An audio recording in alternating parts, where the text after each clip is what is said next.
Julianne let out a gasp, waving her hands frantically. No, no, not at all. You're overthinking it. Then why are you so nervous? Leo eyed her panicked expression, a hint of suspicion in his voice. If you're not planning to sell them, why won't you open them in front of me? Julianne scrambled for an excuse. I'm just worried about opening them out here. What if I lose some of the little parts inside? Leo stared at her. Is that really the only reason? Yes, of course. Julianne shifted uncomfortably under his gaze. These electronics boxes are always full of tiny, miscellaneous pieces. It would be such a hassle to have to replace something if it got lost, right? That's true, I guess. Leo nodded, then pointed to the keyboard box. I've used this model before. It's a custom build. You have to assemble it yourself. You definitely don't know how. Bring it back to my dorm, and I'll put it together for you. Without waiting for a reply, Leo scooped up the box and started walking toward the two-person dorm building. Hey, wait. Julianne didn't want to go back to his dorm, but he was already halfway down the path with her prizes. After a moment's hesitation, she had no choice but to follow. I'll just try to keep as much of it sealed as possible, she thought, her mind already calculating. Brand new in the box will sell for a much higher price than used. As soon as I sell it, I can pay Leo back. Watching her scurry after him, Leo felt his suspicion solidify into certainty. She really is planning to sell it all to pay me back. He'd guessed her intentions so quickly because, in the original novel, Julianne had done the exact same thing. She had sold a luxury handbag Damien had given her to pay for her mother's medical bills. He knew his own character's playbook by heart. Her little schemes couldn't escape him. Speaking of medical bills, an uneasy feeling pricked at the back of Leo's mind. He felt like he was forgetting something important, but the specific detail remained frustratingly out of reach. Julianne followed Leo into the dorm building, her heart pounding with anxiety. But when she saw a girl casually walking out of the elevator, she relaxed. The dorms were co-ed, after all.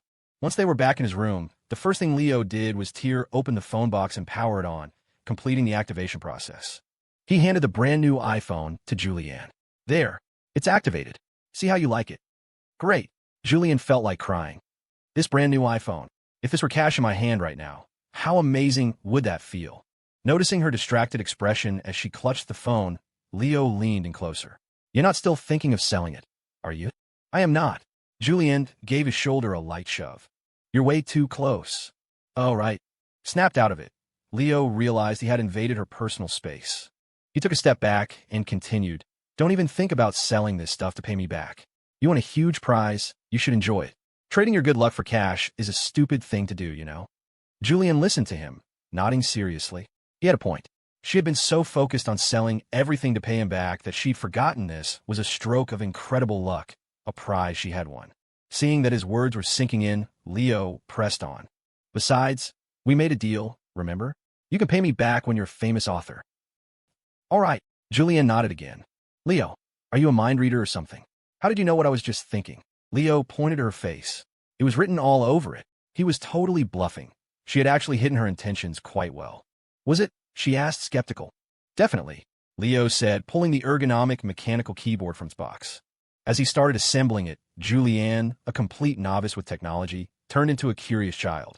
Why do you have to build this yourself? So those are the keyboard switches? Why is the keyboard split and angled like that? Why are there two spacebars? Do you just plug the switches in and they work? The questions kept coming, but strangely, Leo didn't find her annoying. He actually found her wide-eyed wonder kind of cute. What is this? 20 questions? He asked, turning to her with a slight smile. He patiently answered each of her questions while he clicked the switches into the frame. When the keyboard was fully assembled, Julianne stared at it. Wow, this thing looks weirdly cool. It is. Once you get used to this kind of keyboard, you can type incredibly fast, Leo said. Speaking of which, do you even know how to type? I do, but I'm not very good at it. Don't worry, you'll learn. Write a few thousand words of your novel every day, and you'll be a pro in no time. With that, Leo finally pulled out the laptop. He booted it up, helped her create a user account, and then asked, you know how to use a computer, right? Julianne nodded. The basics. We had a computer lab in middle school and high school. She'd never been to an internet cafe, and her family couldn't afford a computer. Her only experience was on the ancient desktops during those 2 mandatory tech classes a week. In truth, Leo wasn't much different. He'd gotten his first computer with a student loan just before graduating college. His major hadn't required one, so he'd always just borrowed his roommates for assignments. He'd never even played a PC game until his freshman year of college, when his roommates had treated him to an all-nighter at a LAN center.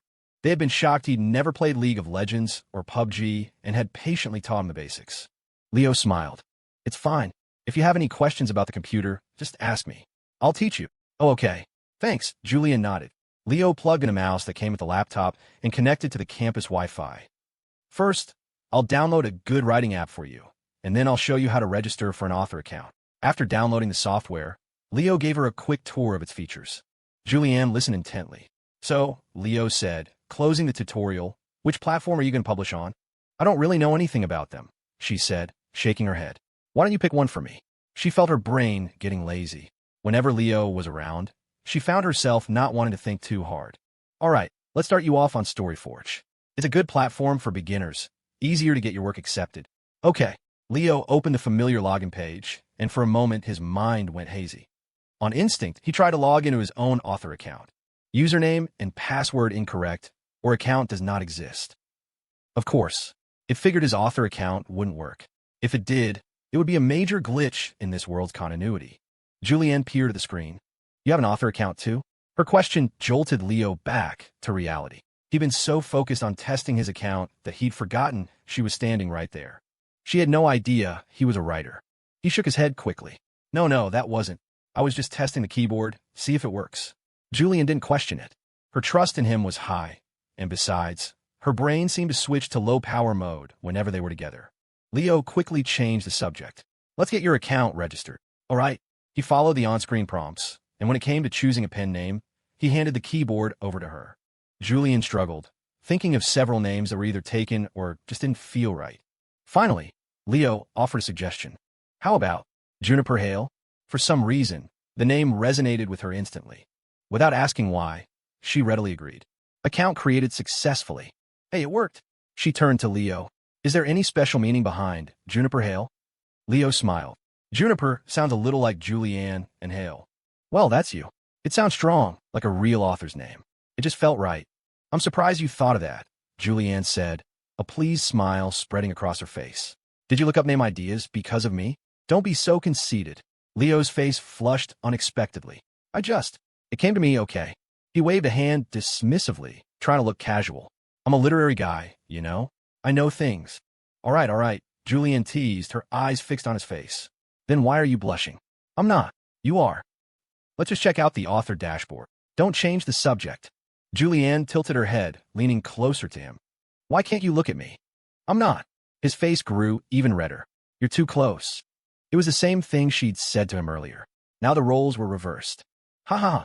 Seeing him so flustered, Julianne covered her mouth and giggled. Okay, I'll stop teasing you.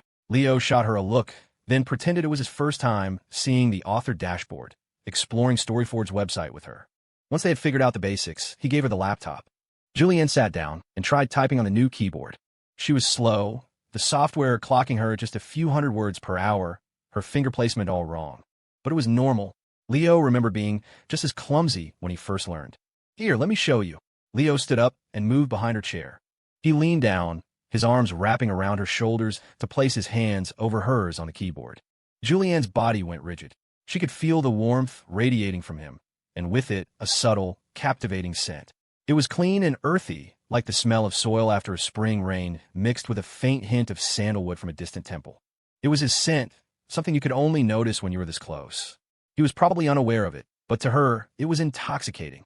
Leo, completely focused, didn't notice her reaction. He guided her index fingers. Feel the little bumps on the F and J keys? Julianne managed, though her mind was anywhere but on the lesson. He was so close that if she turned her head just slightly, her lips would brush against his cheek. The warmth of his hands enveloping hers sent her thoughts into a dizzying spiral. Your index fingers rest here when you're not typing, and the other fingers. Leo continued the lesson, completely absorbed, with no romantic intentions whatsoever. He was so focused on teaching that he didn't realize how intimate their posture was. When he was done, he said, Okay, get up. Let me show you how it's done. Oh, okay. Blushing, Julianne dazedly stood up. Leo sat down, his fingers finding their rhythm on the keys. In just 3 minutes, he had typed nearly 200 words, averaging over 60 words per minute. Julianne thought he was just mashing the keys randomly, but when she looked closer, she saw he was actually writing something coherent. In 7 minutes, he had typed out a full journal entry. How are you so fast? She asked, amazed. From gaming a lot, Leo said. It makes you a fast typer. That's incredible. You're the one who should be a famous author. After praising him, she suddenly asked, Hey, why don't we write a novel together? What? The suggestion startled him. He waved his hands frantically. No, no, no. I just read novels. I couldn't write one to save my life. I'm not interested in it at all. Oh, all right. Okay, everything's set up. You can take it back and start writing. Yeah, thanks. Don't thank me. Thank me when you're a famous author, he said with a smile. Julianne shrugged. I have to figure out how to even use this keyboard first. It's a long road from here to becoming a famous author. Nothing in this world happens overnight, Leo said encouragingly. Just take it slow. You're smart. I know you can write a bestseller and become a huge success. Really? Julianne looked at him, her eyes shining with a new light. Would I, the great Leo Miller, lie to you? He said seriously. Don't let me down, okay? Okay. She nodded, her determination renewed. Before meeting Leo, no one had ever cared about her ridiculous dream. After meeting him, she had not only rediscovered that childhood dream, but also found the courage to chase it. She didn't even believe in herself, but for some reason, Leo did, with unwavering certainty. In her entire life, she had never felt so full of purpose as she did in that moment. Leo found a large tote bag for the laptop and its accessories and walked Julianne downstairs. You can go back up. I can get back to my dorm myself. Are you sure you can carry all this? You threw out all the boxes. It's just 2 bags. What's so hard to carry? Julianne took the tote bag from him. I'm not child. I have this. All right then. Leo nodded. He made her throw out the boxes so she couldn't easily repack everything and post it for sale online. Without the original packaging, the resale value would plummet. A pang of regret would surely stop her. He was worrying for nothing. The thought of selling the computer had already vanished from her mind. All she wanted now was to master it, write a book everyone would love, and become a great author. As she passed by a grove of sycamore trees on campus, the golden leaves caught her eye. So it's already fall. She took out her new phone, snapped a picture of the fallen leaves scattered on the ground, and posted it to her story. The caption, Autumn's calling. Maybe I should listen. Hashtag Juniper Hail. A single sycamore leaf, caught by a playful gust of wind, drifted down and landed inside her tote bag. Wow, Julianne, you bought so much stuff. Is it heavy? Do you need help carrying that? The moment Julianne walked into the dorm room, Stacy and Zoe rushed over, their voices dripping with concern, eager to help. After the morning's incident, they had decided to maintain a friendly relationship with her, at least for now. They'd wait until Leo inevitably got tired of her, and then they'd make their move. Thanks, that would be great. My arms are getting a little tired, Julianne said, unafraid of their motives. She handed the heavy tote bag to Stacy. Stacy peered into the bag. What's all this? Julianne adopted a casual, breezy tone. Oh, nothing much. Leo heard I wanted to write a novel, so he got me a new computer and some accessories. The phone's from him, too. As she spoke, she pulled the new iPhone from her pocket, flashing it for them to see. She didn't tell them she'd won it in the raffle, worried that her good luck would only fuel their jealousy and lead to sabotage. Claiming the items were gifts from Leo served 2 purposes. First, it protected her new things. Even if they had ideas, they wouldn't dare mess with something from Leo Miller. Second, it broadcasted her special relationship with him, a clear warning to back off. She had someone watching her back. Ironically, without even knowing it, Julianne had stumbled upon the truth. The prizes were a gift from Leo. The only reason she could still speak to them so calmly was for the sake of peace.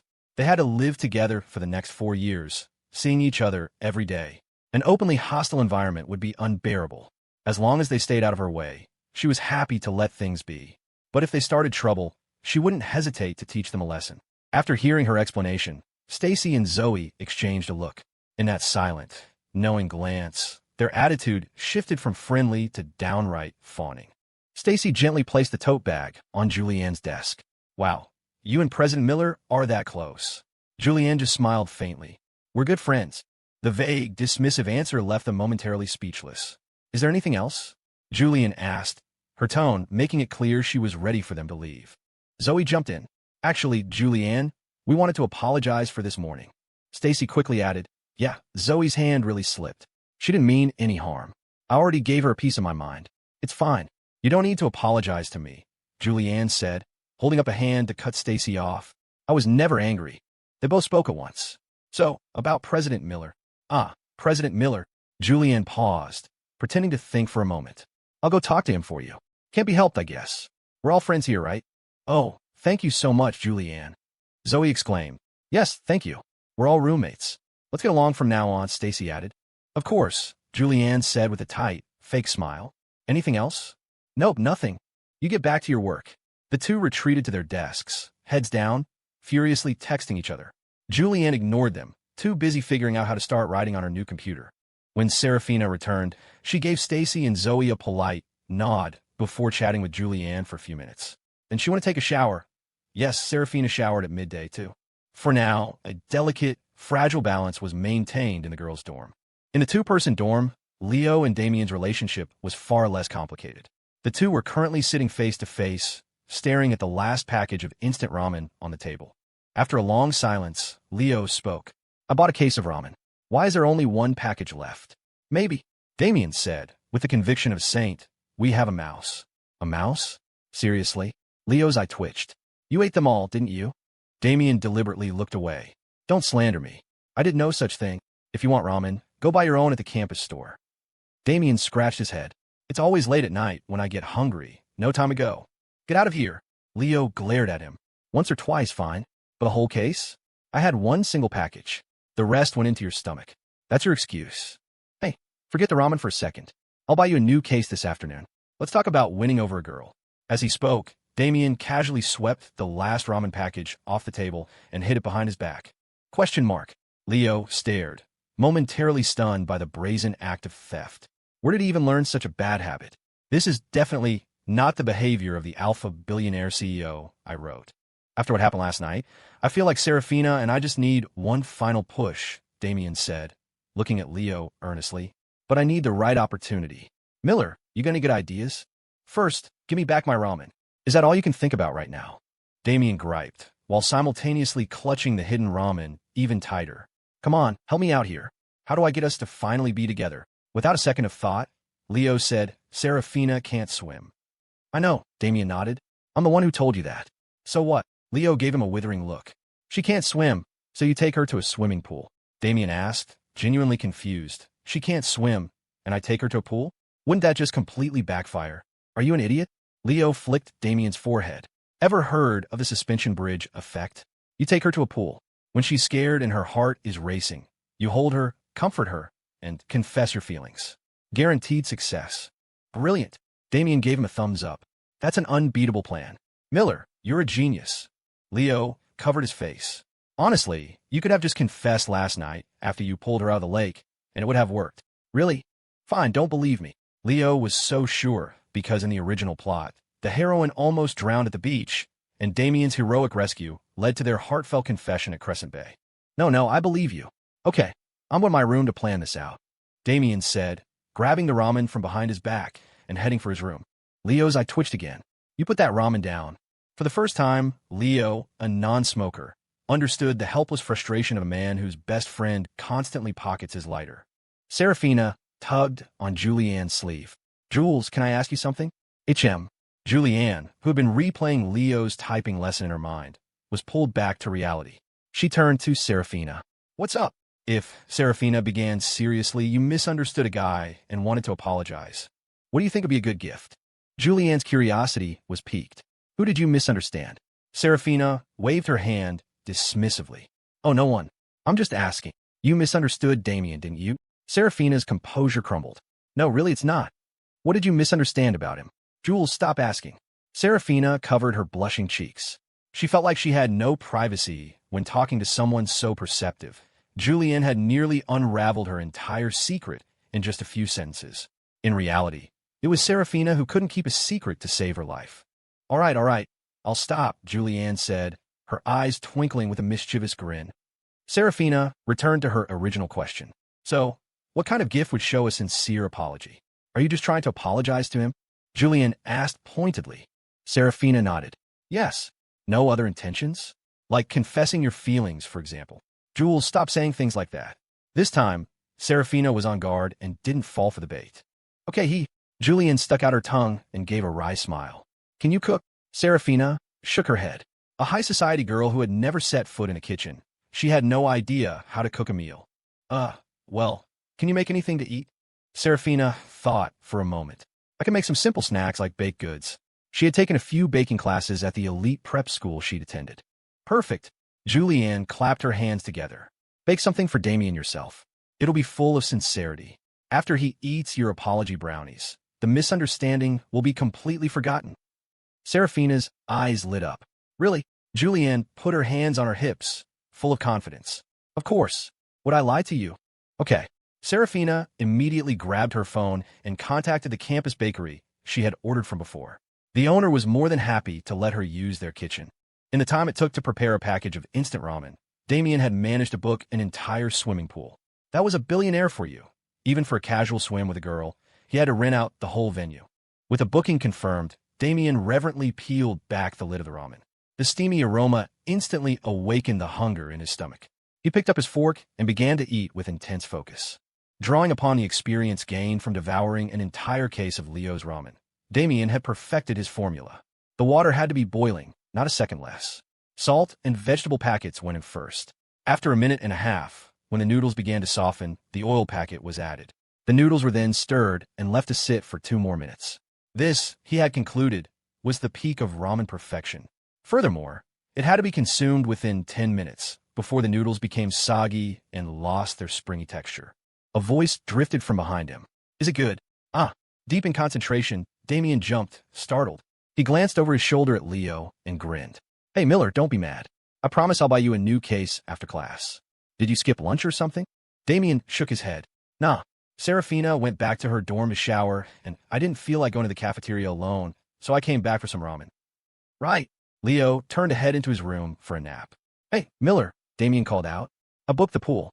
You want to come? Nope. I can't swim. With that, Leo closed his door. Miller can't swim either. Damien muttered to himself. Suddenly, his eyes widened in horror. Damn it. How could I get distracted while eating ramen? A grave sin. He immediately bowed his head and returned to slurping his noodles with renewed dedication. The poor, great young master had been thoroughly broken by Leo Miller. After class, Damien, true to his word, went to the campus store and bought a case of ramen for Leo, and another for himself. Saraphina went with him. On the way back, lugging the 2 cases, Damien said, Hey, you want to go swimming this weekend? Huh. Saraphina, who had been daydreaming about what to bake for him, snapped back to attention. What did you just say? He repeated himself. I said, let's go swimming this weekend. Oh, but you know I can't swim, she said, looking at him flustered. Damien smiled. It's fine. I can teach you. She thought for a moment. Just the 2 of us. If you feel awkward, you can invite your friends, he offered. Okay, I'll ask Jules if she wants to come. Saraphina pulled out her phone and sent a message. Saraphina, Jules, want to go swimming this weekend? Damien's treating. Julianne, I don't have a swimsuit. Saraphina, I have a new one I can give you. Julianne, in that case, I'll come keep you company. Operating on the principle of never turn down a freebie, Julianne readily accepted. She then immediately messaged Leo. Julianne, Damien's taking Saraphina swimming this weekend. You in? Leo, nah. Julianne, I bought her really sexy. Leo, I'm in. Damien, hauling 2 cases of ramen back to the dorm, was about to share the good news that Saraphina had agreed to go swimming. But before he could, Leo burst out of his room. I'm going to the pool with you. Huh? Damien scratched his head. Didn't you say you can't swim? You can always learn, right? Damien grinned. All right, the more the merrier. Who else is going? You, me, Saraphina, and Julianne. Leo adopted a look of stern righteousness. Swimming is an important life skill. One must learn to swim. Yes, this is a very necessary lesson. Damien eyed him suspiciously. That look on your face. It doesn't exactly scream, I'm here to learn to swim. Sunday morning, bright and early, Julianne accompanied Saraphina to the campus bakery. As repayment for the new swimsuit Saraphina had given her, Julianne was helping her bake. Saraphina planned to make 2 different treats for Damien to show the sincerity of her apology. After they changed into aprons, the bakery owner led them into the main kitchen. The staff was busy preparing the day's goods and paid them no mind. The ingredients for the brownies and lemon bars are all set up for you at that station, the owner said, pointing to an empty steel table. If you need any help, just ask the master baker next to you. The baker, who was meticulously folding layers of pastry dough, looked up and gave them a polite nod. Okay, thank you so much, Saraphina said, leading Julianne to the station. The lemon bars were straightforward enough. Mix the shortbread crust, press it into the pan, and prepare the tangy filling. There wasn't much technical skill involved, which was exactly why Saraphina had chosen them. Once baked and cooled, She dusted them with powdered sugar and carefully placed them in a clear container, putting them in the cooler to set. Julianne's brownies were also nearly done. With the master baker's guidance, she learned quickly. After they came out of the oven, she wrapped each one individually in parchment paper and arranged them in a box. The two containers looked beautiful and professional. Saraphina sealed her box with a cute sticker and placed it inside a light pink gift bag. She handed the other box to Julianne. "Jules, thank you so much for your help. I never would have managed the brownies without you. This box is for you." No, you can't," Julianne protested, waving her hands. "You already gave me a swimsuit. I can't take these two." "It's fine," Saraphina insisted, pressing the box in her hands. "I'm watching my sugar intake right now, so I can't eat them. They'll just go to waste." After much persuasion, Julianne accepted the brownies. Since Stacy and Zoe had gone home for the weekend, the dorm was empty. The two of them ordered takeout from the cafeteria and ate in their room, resting for a bit. Since they were just going to the pool, neither bothered with makeup. Their natural beauty didn't need it. At 2 in the afternoon, Damien pulled up to the girls' dorm. Leo was lounging in the plush backseat of the Rolls-Royce Phantom, scrolling on his phone. To accommodate everyone, Damien had opted for the 4-seater instead of one of his 2-seater sports cars, and Leo was happy to hitch a ride. Sinking into the luxurious backseat was far more comfortable than driving himself. He used to envy people in sports cars, but now that he owned a few, he realized how uncomfortable they were for anything longer than a short drive. Saraphina emerged wearing a simple, solid-colored sundress that looked stunning on her. She carried a handbag and a small pink gift bag with her homemade treats. Julianne was dressed even more plainly in a light gray-blue button-down shirt, black jeans, and a backpack. She looked less like she was heading to a pool and more like she was clocking in for a shift at a factory. "Did you run out of clothes?" Leo asked bluntly. Julianne immediately understood his meaning. "Is there something wrong with what I'm wearing?" she shot back. Leo didn't call her outfit ugly, but said, much more tactfully, "A face that beautiful deserves better." "Ha, I'll take that as a compliment," Julianne said with a laugh, covering her mouth. "I figured since we were just going to the pool, I'd wear something loose and comfortable." "Fair enough. What about you?" she retorted. "How come you didn't drive?" "Why drive when you can be chauffeured around like a king?" Pfft. Ahem. Damien glanced into the rearview mirror. "Miller, are you throwing shade at me again?" Leo shook his head. "Nope. You misheard. Eyes on the road, driver." Half an hour later, they arrived at the swimming pool. Inside the men's changing room, Leo asked Damien, "You got everything ready?" Damien looked at him, confused. "What stuff?" "You're supposed to confess to Saraphina at the pool, right?" Leo asked, incredulous. "You didn't prepare any kind of surprise?" "What? I was supposed to prepare something?" Damien's face went blank. Leo was stunned. "You didn't just book the pool and then do nothing else, did you?" Damien didn't dare answer. Reading the expression on his face, Leo pressed on. "You didn't just plan on swimming with her all afternoon, did you? You didn't forget the entire reason you invited her swimming in the first place, did you? You weren't planning to wait until she's flailing around in the water and then suddenly blurt out, 'I like you,' were you?" Stop. Damien clutched his head and sank onto a bench, looking utterly defeated. He looked up at Leo, his expression a mixture of panic and helplessness. "Miller, what do I do now?"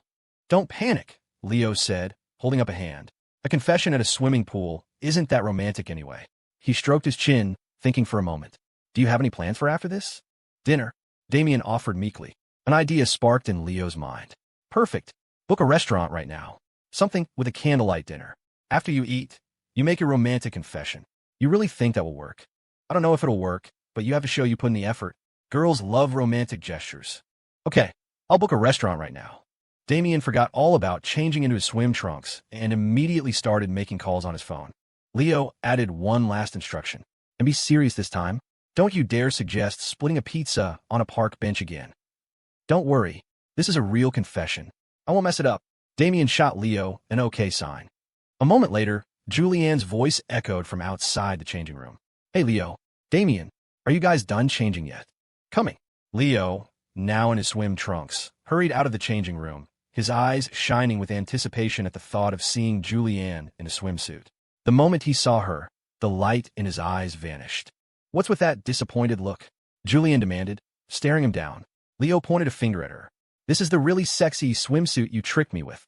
Julianne was wearing a black, one-piece swim dress with a neckline that nearly touched her chin and sleeves that went down to her wrists. If the skirt had been pants, she would have been ready for a deep-sea dive. The bikini-clad vision he'd imagined shattered into a million pieces.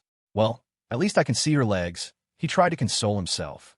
The instant his gaze drifted downwards, Julianne smacked him on the head. What do you think you're looking? Is your brain filled with nothing but garbage? You're the one who scammed me. How is this my fault? Leo protested. Where's the sexy swimsuit you promised, you liar? What did I lie? I never said it was a swimsuit. Julianne pulled her phone out of its waterproof pouch and opened their chat history. See for yourself. Her original message read, I bought a really sexy. She had cut herself off. She never actually specified what was sexy. Leo had filled in the blanks himself. Faced with the evidence, Leo's argument lost its fire, but he remained stubborn. I don't care. This is fraud. It's called being smart, sweetheart, Julianne said with a sly, crooked smile. You taught me that, remember? He had indeed said that. He was speechless. Seeing him so thoroughly defeated, Julianne's sly grin grew wider. Where would I get the money for a swimsuit? She said, turning to Saraphina. This was a gift from Saraphina. Oh, right, said Saraphina, pulled from her thoughts. She nodded. I bought a few swimsuits a while back when I was thinking of learning to swim, but I never used them. They were just sitting at home. She gave a small, polite smile. In truth, both her and Julianne's swimsuits were brand new, purchased secretly a few days ago. The cost was nothing to her, but she maintained the pretense to hide her wealth. Saraphina glanced toward the men's changing room. What's taking Damien so long? He's probably just a slow changer. Julianne couldn't help but mutter. You guys only have to put on a pair of trunks. What could possibly take so long? As she spoke, her eyes drifted down Leo's torso. Hey, what are you looking at? Leo, suddenly shy as a schoolgirl, quickly covered his stomach and trunks with his hands. To be fair, as a guy who had never dated and couldn't swim, this was his first time wearing only swim trunks in front of a girl. He was already feeling a strange sense of embarrassment, and her direct stare wasn't helping. Who wants to look at you? Julianne smirked. Just then, Damien, having arranged the candlelight dinner, finally emerged from the changing room. Sorry to keep you all waiting, he said apologetically. Let's go for a swim. The entire pool facility had been rented out by Damien for the day, so it was completely empty except for the staff. The vast, still water was slightly intimidating to the non-swimmers, Leo and Saraphina. Though the shallow end was clearly marked, Saraphina's legs still felt weak as she looked down at the water. Her foot slipped on the wet tile, and she tumbled forward, splashing into the pool. She scrambled back up almost immediately. Well, I guess we're starting, Damien said, seeing her in the water. He jumped in after her. Hey. Leo wanted to tell him to be more of a gentleman, but the guy cannonballed into the water, drenching Leo from head to toe. Ha. Seeing Leo soaked like a drowned rat, Julian burst out laughing. Leo wiped the water from his face. What's so funny? Don't be so grumpy, Julianne said, a wicked gleam in her eyes. She extended her hands and shoved him into the pool. Your turn. Whoa, Leo yelled as he fell, the water enveloping him. He instinctively shut his eyes and held his breath. As a non-swimmer, he felt his body slowly sinking. But the water in the shallow and only came up to his waist. The moment his feet touched the solid bottom, his upper body bobbed back to the surface. All right, Julianne Hale, you push me in. Leo pointed at her, laughing on the edge of the pool. You know this is attempted murder. Swoosh. Before he could finish, Julianne dove into the pool like a graceful fish, her body carving a clean white arc through the water. She surfaced a moment later, looking as fresh and beautiful as a lotus blossom. The sight left Leo momentarily mesmerized. Shaking the water from her hair, Julianne teased. The water doesn't even reach your chest. If you drowned in this, you'd deserve it. Oh yeah. Leo scooped up a handful of water and flung it at her face. Not one to back down, Julianne immediately retaliated with 2 splashes of her own. Soon, the pool was a storm of splashing water, the air filled with their laughter. Meanwhile, Saraphina, still shaken from her fall, clung tightly to Damien's arm. Seeing how scared she was, he led her to the side of the pool, helping her grip the support bar as he patiently began to teach her the basics. Leo and Julianne had the good sense not to be third wheels and kept their distance. Leo, submerged to his chest, watched the other two from afar. You think I'll make it? He asked Julianne. How should I know? She said, glancing at him. Why are you so invested in them getting together? Am I? Totally. Am not. Fine, you're not. Julianne gave up arguing. So you just plan on soaking in the shallow and all afternoon? A dark look crossed Leo's face. I can't swim. I was tricked into coming here. I can teach you. Leo tilted his head back defiantly. I don't want to learn. Not from you. Come on, learn. Julianne took his hand and whispered in his ear, If you learn how to swim, we can go to the beach next time, and I bought a really sexy. Leo cut her off with a wave of his hand. Give it up. That trick won't work on me again. Julianne pressed her lips together, a sly smile playing on them. Then how about this? You buy me a swimsuit, and I'll wear it for you at the beach. For real? Would I lie to you? Leo's eyes lit up. All right, deal. I'll learn. Swimming must be learned. Watching the naive boy, Julianne's smile turned triumphant. I only said next time we go to the beach, she thought. I never said when next time would be. In the end, Leo was still too young, too quick to believe the words of a clever woman. With Julianne's hands-on instruction, Leo finally ventured into the deep end. He could now hold his breath and paddle for a short distance, but as soon as he tried to come up for air, he'd forget to move his arms and legs, lose his rhythm, and start to sink. Every time it happened, Julianne would have to reach out and support him, chiding, "Who told you to stop moving when you breathe?" Leo scratched his head, smiling sheepishly. My brain short circuits. All right, at this rate, I don't think I can take you into the deep end. Julianne took his hand. Think you can make it back to the shallow end in one go? No problem. Leo took a deep breath and started paddling back. He'd always had a primal fear of water. The moment it rose past his chest, he would feel his breathing tighten, and a wave of panic would wash over him. But today, completely submerged, he didn't feel panic. Instead, he felt at ease. It was like being a child held in his mother's arms, a warm, secure feeling. Leo closed his eyes, focusing on that sense of peace. He remembered reading somewhere that babies are natural swimmers, a residual instinct from their 9 months floating in the amniotic fluid of the womb. The statement wasn't entirely accurate, but swimming was indeed one of the most natural and safe forms of exercise for a newborn. Leo, Leo, Leo. Julianne's voice shattered his thoughts. He snapped his eyes open and realized he was sinking. He quickly started paddling again, getting his body moving. Julianne swam over, holding a floatie, her voice laced with concern. Are you okay? I'm fine. Are you tired? Let's get out and rest for a bit. Okay. Swimming was exhausting. After being in the water for so long, his legs felt like jelly when he got out, that same sore, heavy feeling you get after doing a set of frog jumps. Sitting on a lounge chair, Leo was toweling his hair dry when Julianne suddenly held out a small box. Brownie? Want one? It was the box of brownies Saraphina had given her that morning. She'd brought them to the pool to share with Leo. Thanks, Leo nodded, taking one from the open container. Julianne sat down in the chair next to him. Why did you suddenly stop swimming back there? Were you not feeling well?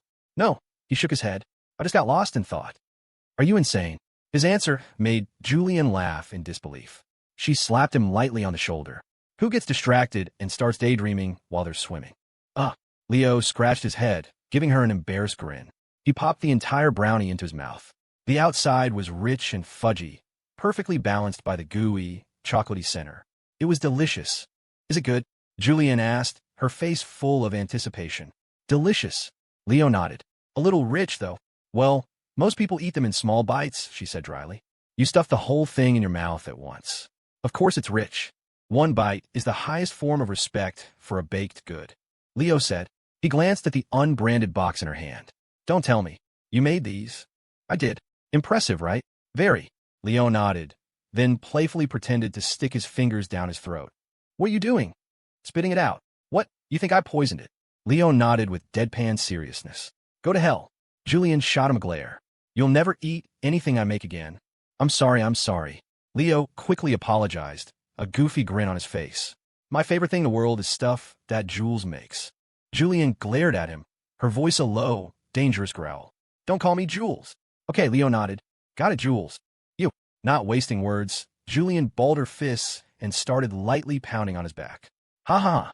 Seeing her feigned outrage, Leo laughed heartily. You're still laughing? The more he laughed, the harder she hit.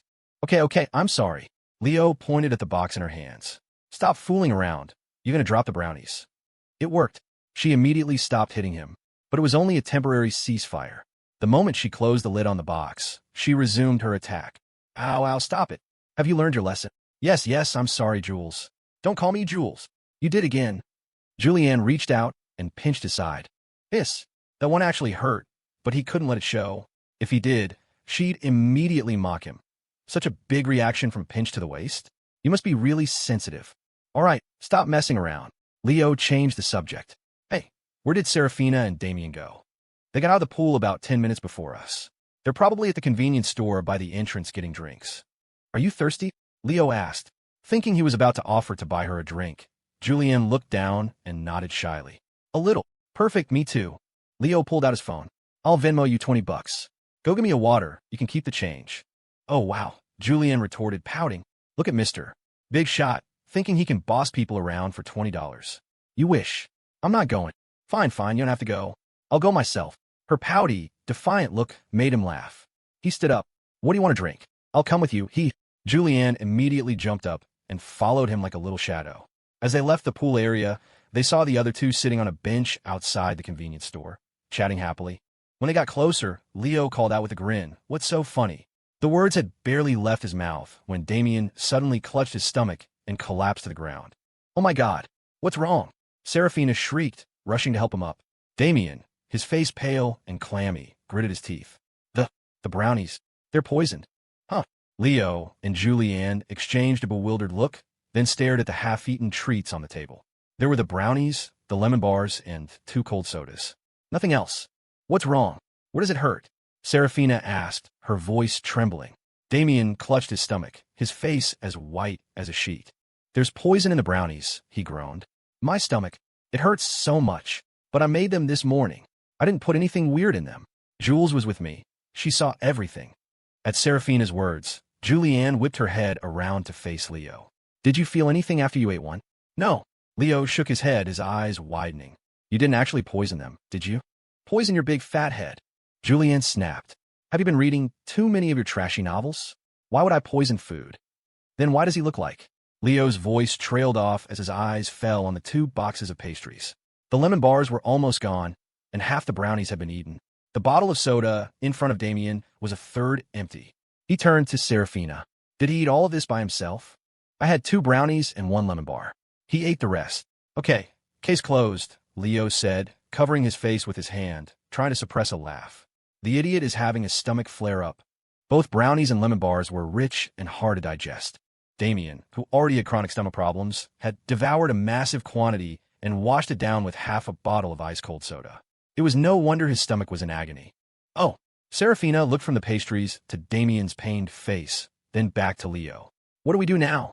Damn it, not this stupid stomach problem again. Damien seethed, his lips pale with pain. He pointed at his own abdomen. You wretched stomach, I command you to immediately stop. Oomph. Before Damien could finish his ridiculously over-the-top CEO monologue, Leo lunged forward and clamped a hand over his mouth.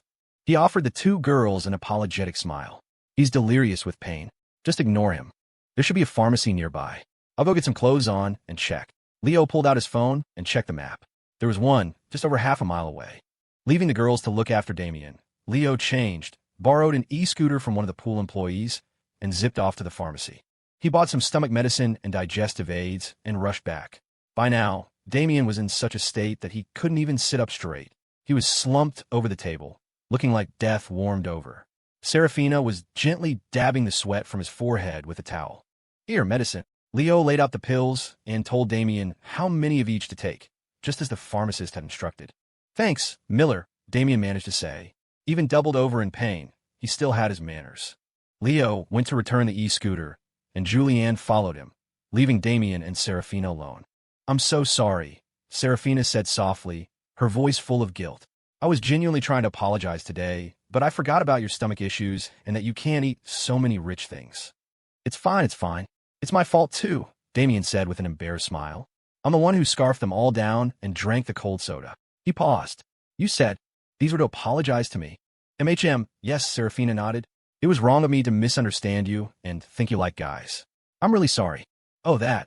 Damien gave a wry smile. I wasn't mad. The great Damien Sterling doesn't get angry over little things like that. Saraphina looked up, surprised. Really? You weren't mad? Of course not, he said. Is my image in your mind really that petty? No, not at all. Saraphina shook her head, then looked down, a shy smile on her face. Despite the little mishap in Damien's upset stomach, the end result was good. The air was cleared. Saraphina felt a little flutter of happiness in her chest. She wondered if she should find a chance to tell him how she felt.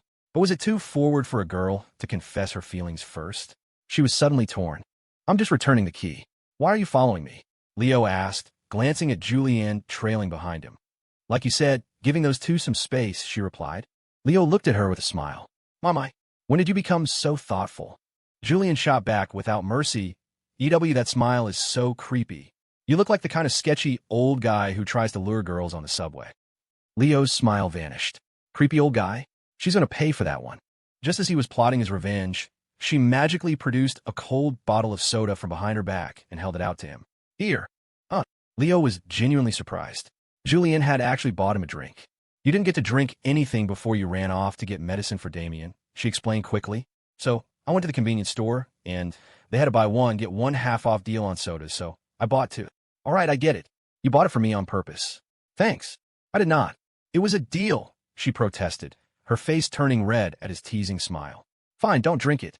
I'll drink both myself. As she reached for the bottle, Leo quickly twisted the cap off and took 2 large gulps. He then gave her a smug look. Too late. What are you going to do, hit me?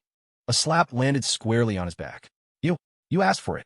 It stung a little, but it was bearable. When Leo returned the key and they got back to the convenience store, Damien was looking much better. The medicine was working.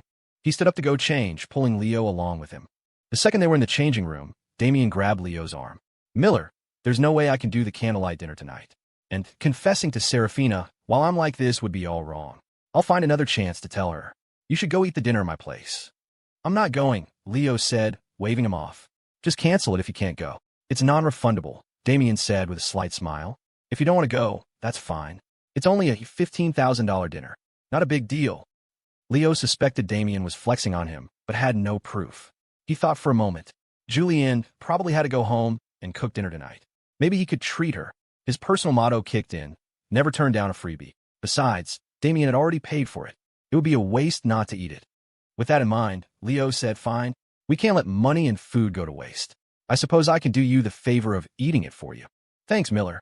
How much do you want for a substitute eater fee? I'll Venmo you. A substitute eater fee? That's a new one.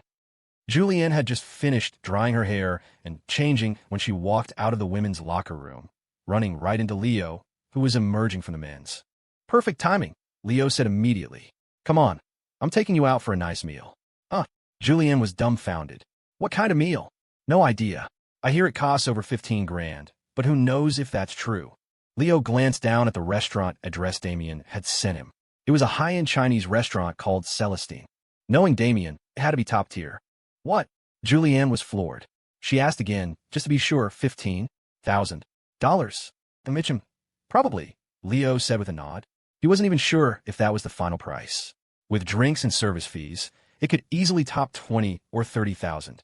Of course, that wasn't even that expensive. Just last Saturday, he'd attended a business dinner with his parents where the wine alone cost over $80,000. The final bill was just over $138,000. He remembered the number so clearly because he'd been the one to accompany his father, Charles, to settle the bill. The old Leo would have had a heart attack seeing a bill like that. Now it barely registered. When you treated multi-million-dollar sports cars like toys and had bank account balances with more zeros than you could count on one hand, you got used to it. These people washed their hands before meals with glacial water flown in from volcanic islands. They'd serve abalone the size of a fist, using the broth as a palate cleanser and simply discarding the meat. Only after being immersed in this upper echelon world did Leo realize that the movie he'd seen about a guy trying to spend $1 billion was a complete joke. It was a poor person's fantasy of being rich. To the truly wealthy, $1 billion was just the budget for a single lavish party, and sometimes not even enough. Hadn't one of his brother's friends, the son of a tech mogul, spent a few billion on his wedding? He was getting sidetracked.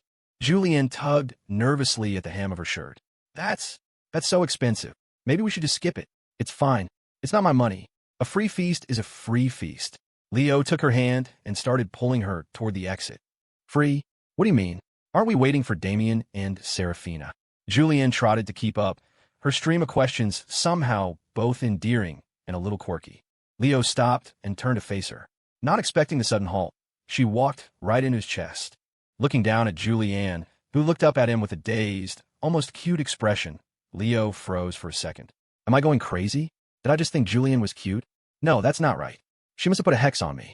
Sorry, Julianne said with a little laugh, steadying herself with a hand on his arm. Didn't see you stop. Leo gave her a wry look. What is this? 20 questions. Why are you always full of questions? Well, you just grabbed me and started dragging me away. It's normal to have a few questions, isn't it? She pouted. Leo sighed. Don't ask. Just come with me. But what about them? Julian gestured back toward the pool. They'll be fine. We're going to dinner. Damien had told him he wanted to take Saraphina for a walk, so Leo was happy to oblige, getting himself and Julianne, the two third wheels, out of the way so Damien could work his magic. As for the substitute eater fee, Leo decided to waive it. What kind of friend charges another friend to eat for them? Since he hadn't driven, Leo called for a luxury black car service on his phone. A sleek Mercedes van pulled up a few minutes later. It was a little less flashy than a Rolls, but it would do.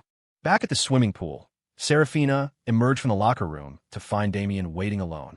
"Where are Jules and Leo?" she asked, surprised. "They had something to do, so they left early," Damien said, scratching his head.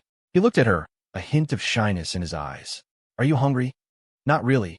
I'm still a bit full from the pastries." Saraphina pulled out her phone, muttering to herself, "That's weird. Jules didn't even tell me she was leaving." "Maybe they were in a hurry," Damien suggested. "If you're not hungry yet, do you want to go for a walk? My stomach is still feeling a bit bloated, and I think a walk would help." Hearing his words, Saraphina felt a pang of guilt and nodded readily. "Okay, where do you want to go?" Damien looked at the map on his phone. "There's a big city sports park nearby. I can drive us there." "Okay," Saraphina agreed. "Let's go." Damien drove them to the park, and as they strolled along the paths, they picked up the conversation they'd started at the convenience store. "So if you don't like guys, you must like girls, right?" Saraphina asked suddenly. The question caught Damien off guard. Does it even need to be asked? "Of course I like girls. I told you that at the lake, remember?" "All right. I forgot." Saraphina waved her hands apologetically, mentally kicking herself. "Saraphina, you idiot. What are you even saying? That was so rude." "It's fine. No need to apologize," Damien said with a shake of his head. "Are you a big fan of those BL dramas?"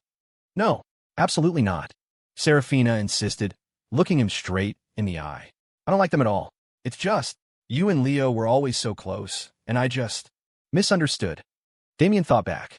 Were we really that close? Well then, Saraphina quickly backpedaled. Then it's just my overactive imagination. Pfft. Her earnest denial made Damien laugh. Then he suddenly asked, "So what kind of guys do you like?" "Huh? Me? Oh." Saraphina pointed to herself and thought for a moment. "I like guys who are tall and really good looking, but not in a pretty, delicate way. More of a handsome, sunny kind of way. And he has to be really successful and know how to cook and have a good temper. He can't be mean to me." Listening to her list, Damien's heart sank. That sounds tough. Besides being handsome and rich, I don't think I fit any of her criteria. And most importantly, Saraphina added, I have to have feelings for him too. If I don't like him, then none of the other stuff matters. To an ordinary person, Saraphina's standards were impossibly high. But she wasn't an ordinary person. She was the heiress to the Rose family fortune, second only to the Sterlings. She was born to be a princess and had never known hardship. Were her standards really that demanding? She turned to the silent Damien. "What about you? What kind of girls do you like?" At Saraphina's question, Damien stammered, I. HM. Seeing his strange reaction, Saraphina asked, "Is it something you can't talk about?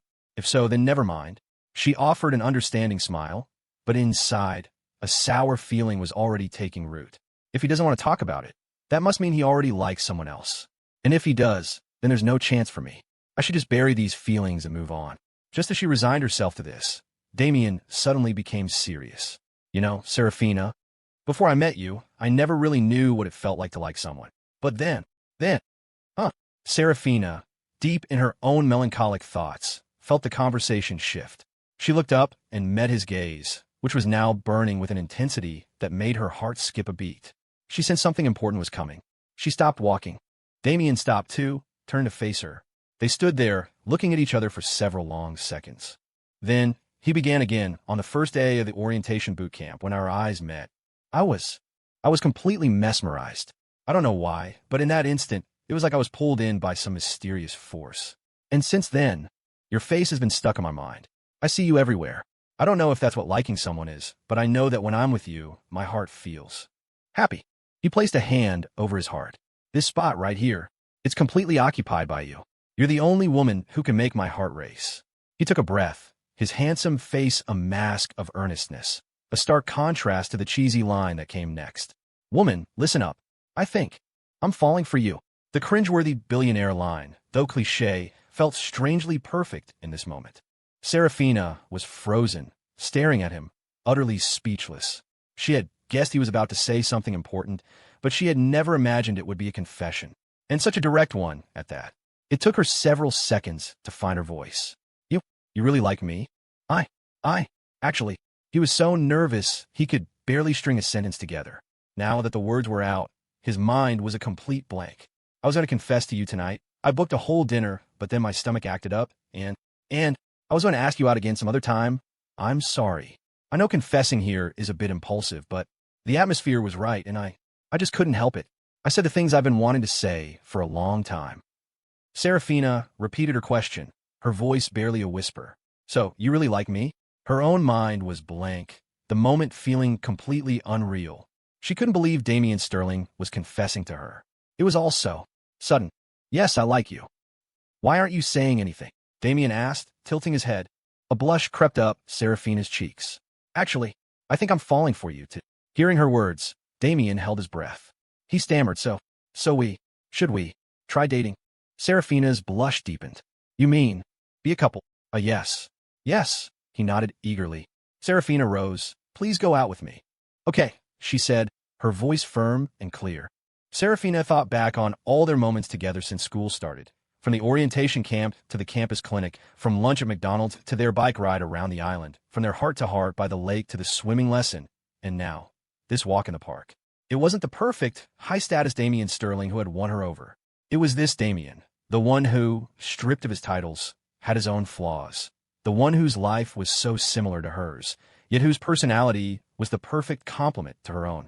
Seeing that she had accepted, Damien scratched his head, suddenly bashful. So, can I? Kaniyuki-o. Amichim, Saraphina nodded, her voice so soft it was almost inaudible. They embraced, right there in the middle of the city sports park. There was no extravagant dinner, no grand ceremony, no spotlight. There weren't even any passers-by to cheer them on.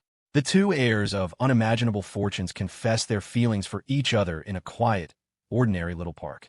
Romance novels often portray confessions as world-shaking events, with authors painting simple moments as if they were cataclysmic earthquakes or tsunamis. But no matter how grand the spectacle, a confession is still just a confession. Whether it's quiet or loud, isn't just saying, I love you enough. From a notebook of Julianne Hale. At that moment, Leo had no idea his boy Damien had successfully confessed to Saraphina. He and Julianne had just arrived at the entrance of Celestine. Julianne hesitated, staring up at the magnificent, traditionally styled building. We're eating here. MHM. Leo nodded and walked toward the entrance. Julianne followed behind him like a little shadow. A hostess in a chic, modern cheongsam, her face fixed in a perfect smile, approached them. Good evening. Do you two have a reservation? Leo replied coolly, it's under Sterling. Oh, of course. Right this way. The moment she heard the name Sterling, the hostess's smile became instantly more enthusiastic. She bowed deeply. Please come in. She led them to a private elevator that went straight to the top floor. Damien had booked the entire floor. If he hadn't made the reservation so late, he probably would have rented out the entire restaurant, just like the pool. The elevator doors opened to a world of flowers. Every surface was covered in vibrant, fragrant bouquets. A plush, silk velvet carpet muffled their footsteps, making it feel like they were walking on clouds. Above, a dazzling chandelier dripped with golden ribbons that shimmered in the light, adding a touch of ostentatious glamour to the already opulent space. The hostess led them to a spacious balcony. They leaned against the railing, looking down at the most beautiful river view in all of Ethelberg, a view only visible from Celestine. Standing beside Leo, Julianne gazed out at the glittering cityscape, her mind slowly going blank with wonder. What are you thinking about? Leo turned his head to look at Julianne, who was standing beside him, lost in thought as she gazed out at the riverfront view. Snapped out of her daze by Leo's voice, Julianne blinked. She looked at him and shook her head. Oh, nothing. Come on, let's eat. Okay. In truth, Julianne had been thinking about just how different Ethelberg City was for the rich and the poor. They weren't even the same place. She'd grown up in the low-income housing projects, where the buildings were packed together like cramped pigeon coops, so dense they seemed to suffocate the very air and block out the sun. That was the Ethelberg of the poor. Then there was the Ethelberg of the rich, the one Leo had shown her. The top-tier shopping malls, the luxurious restaurants like this one, the skyscrapers built along the mountains and waterfront, a world glittering with wealth and indulgence. Since becoming friends with Leo, She felt like she was getting to know the city she'd lived in for 20 years all over again.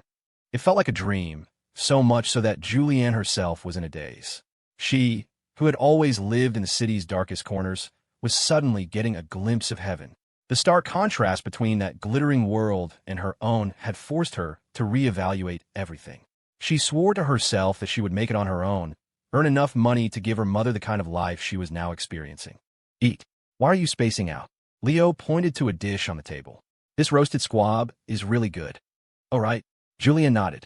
Just as she was about to pick up her fork, a server proactively brought a separate portion to her, already carved into perfectly bite-sized pieces. Thank you. Of course, the server replied with a small, professional smile. Leo watched her. You seem a little out of it. Is something wrong? Am I? Julianne took a small bite of the abalone stuffing. One word. Incredible. It was the fresh, intrinsic flavor of the ingredient itself, not the one-dimensional taste of MSG, but a deep, complex savoriness she could feel on her tongue. Yeah, ever since we walked in, you've been distracted. Leo glanced at the servers standing discreetly around the room. Is it the number of people? Are you not used to eating like this? Without waiting for a response, Leo gave a slight lift of his hand. He didn't even need to speak. Instantly, all the servers retreated, exiting the private room to wait in the hallway. Is that better? Leo smiled. To be honest, I don't really like having a bunch of people standing around watching me eat, either. When he first arrived in this world, he'd been completely unused to having staff constantly hovering. Eventually, he just got used to treating them like air. It is actually... Julianne let out a breath. You rich people are so weird. You need a whole crew just to serve you a meal. Leo shrugged, a helpless smile on his face. I guess it's how we make it obvious that we're rich. Fair enough. Julianne pursed her lips. Her eyes fell on a small card tucked into the floral arrangement on the table. It read, "For my dearest Miss Saraphina Rose." She picked it up. Clever as she was, she immediately put the pieces together. Was this dinner originally for Damien to treat Saraphina? Leo swallowed a bite of food and grinned. You just noticed? I noticed when we came in, she said. You gave Damien Sterling's name at the door. You're more observant than I thought, Leo said with a chuckle. Yeah, you're right. Damien was planning to confess his feelings to Saraphina here tonight. But after that mess this afternoon, he wasn't in the right state of mind, so he canceled. Pfft. Hearing this, Julianne couldn't help but cover her mouth and laugh. No wonder. So you hijacked his big confession dinner to treat me to a free meal. Yep. Leo nodded, looking at her. Julianne propped her chin on her hand and stared right back at him, her deep eyes captivating, the corners of her mouth lifted in a subtle, teasing smile. Seeing her expression, Leo instinctively shrank back. What's with that look? Nothing. Julianne shook her head, then suddenly said his name. Leo. Yeah, he asked, his eyes fixed on hers. What's up? Let me ask you a question. Go ahead. And this is a big if Damien and Saraphina could actually get together, does that mean? We could too. As the words left her mouth, Julianne's heart leaped into her throat. The question startled Leo so much that his chopsticks clattered onto the floor. He asked nervously, where did a question like that come from? I was just thinking, Julianne said. Damien is a young master from a powerful family, and Saraphina's just from a normal background. If they got together, could it really work out? Maybe. Leo thought for a moment. Saraphina's family doesn't seem that bad off. She never looks like she's worried about money or anything. Julianne's eyes lit up. Hey, you noticed it too? I always thought the way she carries herself doesn't seem like a kid from a normal family, but she always tells me they're poor. Well, if she's deliberately hiding it, we probably shouldn't pry. Maybe she has her reasons, Leo said vaguely, not wanting to reveal Saraphina's true identity. Right. Julianne nodded. She looked him straight in the eye and asked again, so do you think two people from completely different social statuses can really be together? Why do we have to talk about status? Leo said, each word deliberate. Personally, I think love is just love. It's pure. Liking someone is just liking them. Love that gets tangled up in status and position isn't pure. And if you like someone for a reason, it's not real. Then, can I like you? Are you? Is this you confessing to me? Leo tried to laugh it off, but inside he was panicking. He was being confessed to by the villainess from his own book. Even though he'd already known from Julianne's drunken in vino veritas moment that she liked him, he never expected her to be so bold as to say it out loud. Now he was truly flustered. It would be a lie to say he didn't like her, but could he, a person from outside the book, really be in a relationship with a character from inside it? While Leo was lost in thought, Julianne was already standing in front of him. Startled, Leo tried to stand up, but Julianne pressed him back down into his seat. With one hand braced on the back of the chair and the other gently poking his chest, she stared at him, her gaze searing. Do you feel anything for me? Even a little flutter is enough. Just a little. In that moment, the insecure girl finally summoned all her courage. Swept away by love, she could no longer be rational. She didn't care about the constraints of status or background anymore. Just as he'd said, love is love, and like is like. You haven't even been drinking tonight. How are you? Starting to talk nonsense. Leo's face flushed a deep red. His heart began to pound, his breathing grew shallow, and the rise and fall of his chest became obvious. Julianne's breathing quickened too. She stared into his eyes and said, I am being completely rational. This is how I really feel. You need to calm down, Leo said, gripping her arm. I'm a very complicated person. I'm not as simple as you think. The point is, you absolutely cannot fall for me. Yes, you're Leo Miller, the heir to the Miller fortune, and I'm just some poor girl who can barely afford to eat. I know we're different, but don't you have even a tiny bit of affection for me? After saying this, Julianne deflated like a balloon, suddenly falling silent. I'm not talking about status. Then what is it? Besides our status and our gender, what's so different about us? Aren't we both just human? Or are you secretly an alien? That's not what I mean. Jules, listen to me. You need to calm down first. There are a lot of things I can't explain to you right now. I don't want to hear it. Julianne cut him off, her palm pressed against his chest, her soulful eyes locked on his. Right now, I just need you to answer me. Have you ever, even for a moment, felt your heart flutter for me? Leo nodded, setting aside all the external factors, speaking only of feelings. He couldn't deny it. He had fallen for this strong-willed girl whose childhood was as tragic as his own. A light flickered in Julianne's eyes.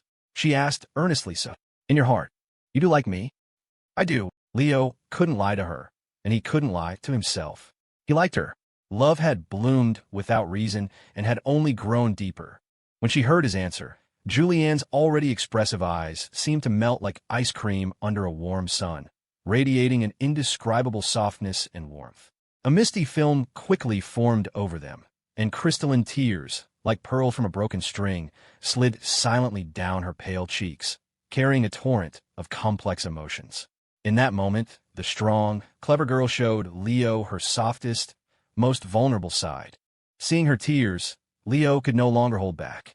He threw all reason to the wind as emotion took over. Reversing their positions, he pulled her into his arms. Leo wiped away her tears and tilted his chin, gently leaning closer. This time, it was his turn to be bold. Her lips were soft and warm, carrying an intoxicating aura, as if they held all the tenderness and sweetness in the world. His kiss was fierce and hot, searing her soft lips, making her cheeks burn and her whole body warm. He smelled her scent again, that fragrance of white tea. He was lost in it, his thoughts drifting back to all the beautiful moments they had shared. After the kiss, Leo asked the same question she had. Can I like you? Sitting in his lap, Julianne pouted. Hey, I asked you that first. Leo looked in her eyes and replied. And my answer is, of course you can. A brilliant smile spread across Julianne's face. Then my answer is the same as yours. As their dinner ended, a shower of rose petals, set up in advance, began to fall silently inside the room. Outside, along the riverbank, rows of fireworks exploded in the night sky, blooming into the most dazzling, brilliant light. The grand confession ceremony, originally prepared for the female lead, had become theirs. In that moment, Julianne stood in the spotlight, and amid the cheers of the dazzling display, her eyes saw only Leo. As he calmed down, Leo stared at the magnificent fireworks. Tonight was a mix of joy and sorrow for him. Joy, because after being single his whole life, a girl he genuinely cared for finally liked him back. Sorrow, because Julianne was being so sincere with him, yet he couldn't show her his true self. He was terrified. He worried that one day, when Julianne discovered his identity, that her entire tragic life was a consequence of his creation, her love would turn to hate. Thinking of this, Leo suddenly asked, Julianne, if one day you find out that I'm not me, would you still like me? The explosions of the fireworks were loud, but Julianne heard him clearly. Are you trying to give me a riddle? Why wouldn't you be you? Leo trailed off. Looking at Julianne beside him, he suddenly smiled. Yeah, why wouldn't I be me? Julianne took his hand. No matter what you become in the future, I'll still like you. In my heart, you are just you. What if? What if I suddenly lost all my money? Would you still like me? Julianne deliberately joked. Well, if you became poor, of course I wouldn't like you anymore. I'd dump you and find a new, handsome rich guy. So you only like me for my money. My heart is broken. I'm kidding. So what if you go broke? I wouldn't hold it against you. It's not a big deal, Julianne said, her tone firm. Worst case, I'll support you with my writing. Your novel hasn't even gotten off the ground yet, and you're already talking about supporting me. Who are you looking down on? When Julianne Hill sets her mind to something, no one can stop me. All right, I know you're amazing, okay? Of course I am. Oomph. Julianne put her hands on her hips, tilting her head up with a hint of pride. You're not going to believe this, but I literally wrote myself a girlfriend into existence. Leo's notes. After dinner, they drove back to campus. Both of them, without saying a word, chose the longest possible route back to the dorms. A new couple always wants to spend more time together, to wish the moment would never end. But all good things must come to an end. Leo walked Julianne to the entrance of the women's dormitory. Well, I'm gonna go. Okay. The girl nodded shyly. Her words said go, but her heart was hoping he would be a little more assertive, maybe pull her into a big hug right there in front of the dorm, as if declaring to the world that she was his. But Leo couldn't read her mind. He just turned to leave. Julianne's heart sank. Stop, she called out. You're really just leaving? Huh? Is there something else? Leo turned back, a look of confusion on his face. Before he could finish his sentence, he froze, because she had already thrown herself into his arms. There, under the dim yellow glow of a streetlight in front of the women's dorm, their shadows melted together, forming the shape of a heart. After watching Julianne head in her dorm, Leo walked back to his own two-person suite. He opened the door to darkness. Fumbling for the light switch, he thought, Damien's out later than me again. It was probably for the best. With him gone, Leo wouldn't have to compete for the shower. He grabbed his clothes and went into the bathroom. Halfway through undressing, he realized he'd forgotten his phone, so he went back out to get it. He figured he'd scroll for a bit before his shower. On the toilet paper holder sat a scented candle Damien had bought. This kid really knows how to live, Leo thought. An aromatherapy session just to use the toilet. Hope he doesn't sit so long he gets hemorrhoids. Leo picked up the matchbox next to the candle and examined it. Using matches for a candle felt so extra. Scrape. With a gentle flick, the match lit up. Leo lit the wick, and soon the bathroom was filled with a sophisticated fragrance. A unique woody scent, like a blend of cedar and sandalwood, with fresh notes of lily of the valley and a hint of sweet vanilla. He had to admit, with the candle lit, even using the toilet felt like a refined, high-class experience. Rich people really knew how to play. Leo sat there, texting with Julianne, who was now back at her dorm. Before he knew it, half an hour had passed, and his legs had gone numb. What does this tell us? It tells us that romance is seriously addictive. Steer clear, folks. After his shower, Leo opened the bathroom door to find Damien sitting on the living room sofa, grinning like an idiot. The guy was clutching his phone, but his eyes were fixed on a can of Coke on the coffee table, a goofy smile plastered on his face, his mind clearly a million miles away. Yo, huh? Leo waved a hand in front of Damien's face, finally snapping him out of his trance. What are you thinking about so hard? Leo asked with a laugh. Damien grabbed his wrist, his expression dead serious. Miller, I need to tell you something really important. Get off me. Leo was so startled by his intensity that he flinched. I have a girlfriend. I'm not into guys.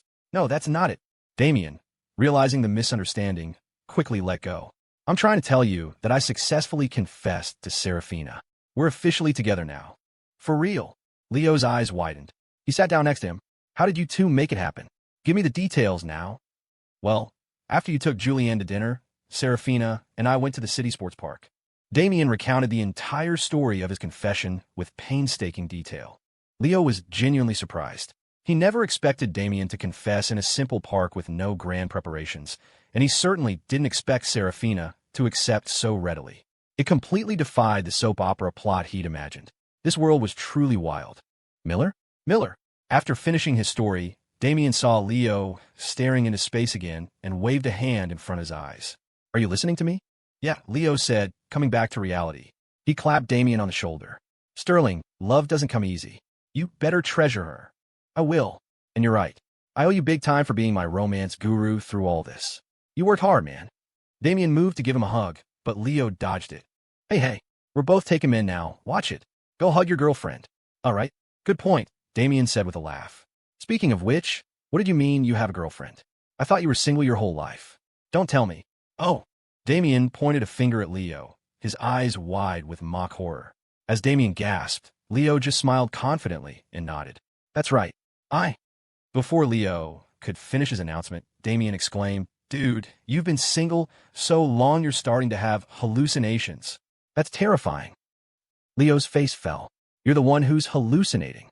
I actually have a real, live girlfriend, he said irritably.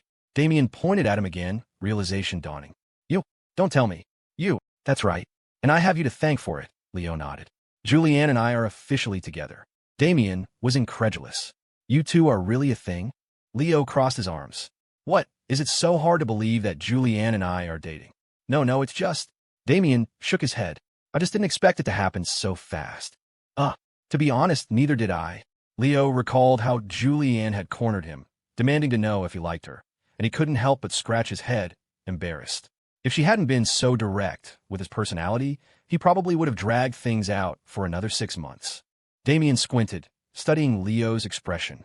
Don't tell me she was the one who pursued you. Leo's eyes widened. Was it that obvious? Damien deadpanned. Dude, you basically have it written on your forehead. Okay, let's not talk about this anymore, Leo said, his face red with embarrassment. I'm going to bed. Wait, hold on a second. Damien called him back.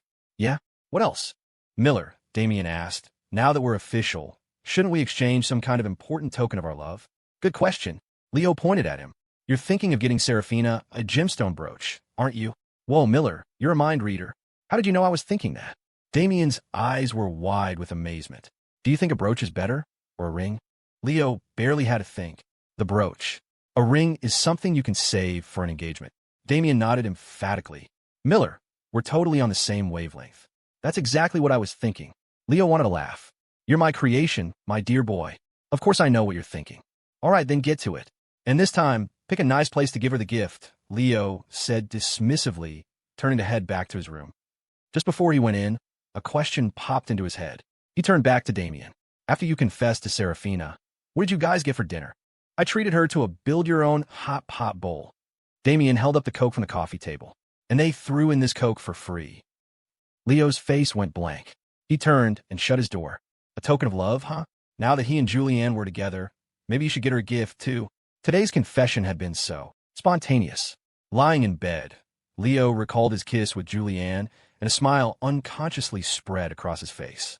Inside the women's dorm, Stacy and Zoe weren't back for the night. Julianne was the first one to return.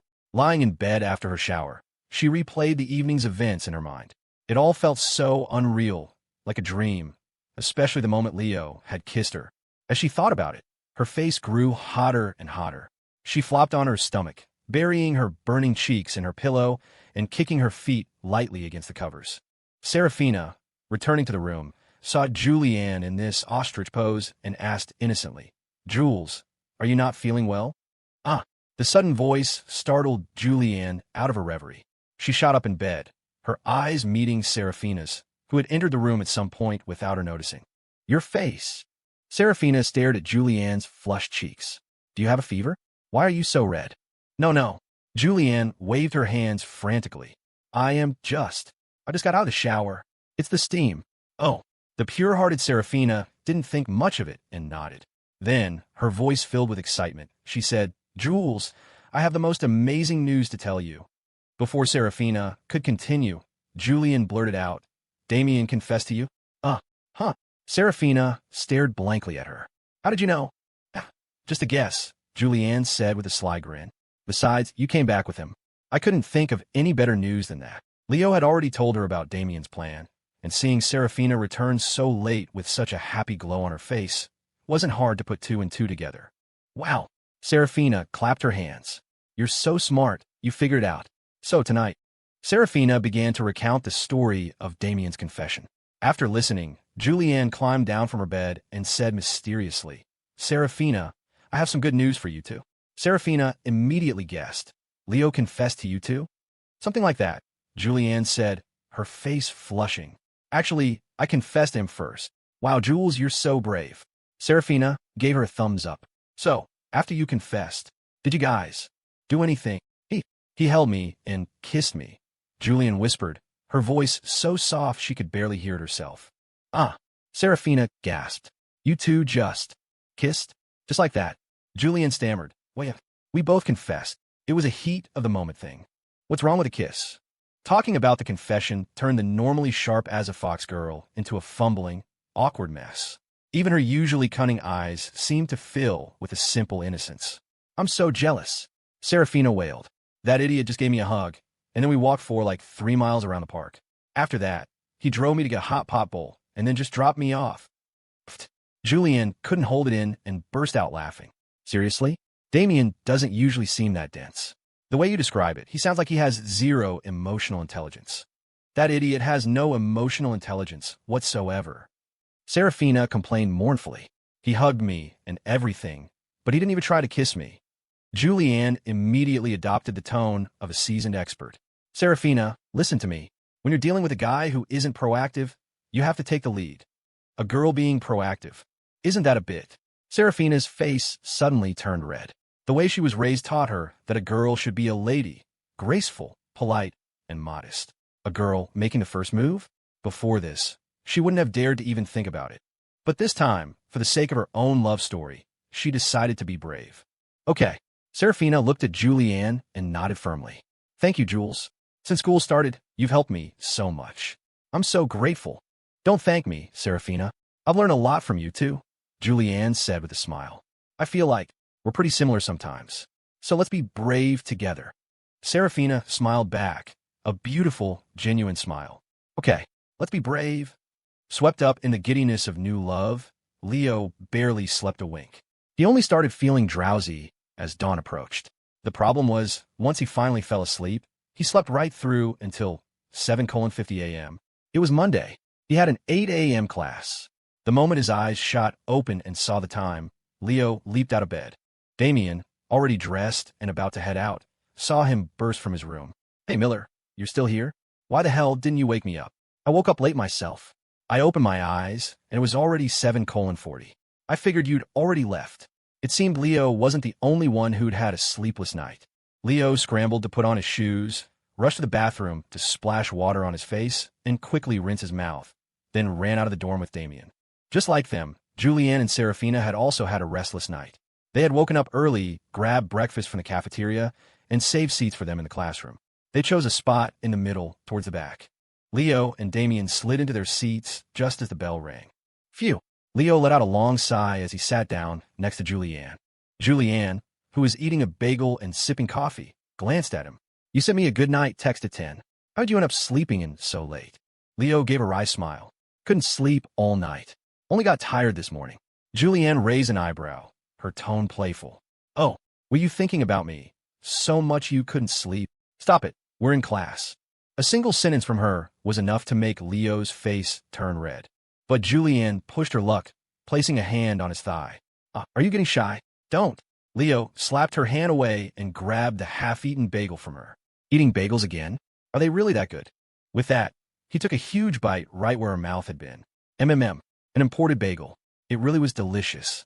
Julianne propped her chin on her hand and watched him. You're not shy about that, are you? Now you're stealing my food. Leo, deciding to be shameless, grinned back at her. You're mine, so what's wrong with eating your bagel? Julianne's face reddened. She said playfully, I spit in that bagel, you know. Leo immediately took another huge bite. Even better. Her face grew even redder. You're such a pervert.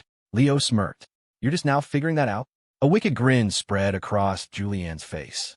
Well, I happen to like perverts. Leo was suddenly silent.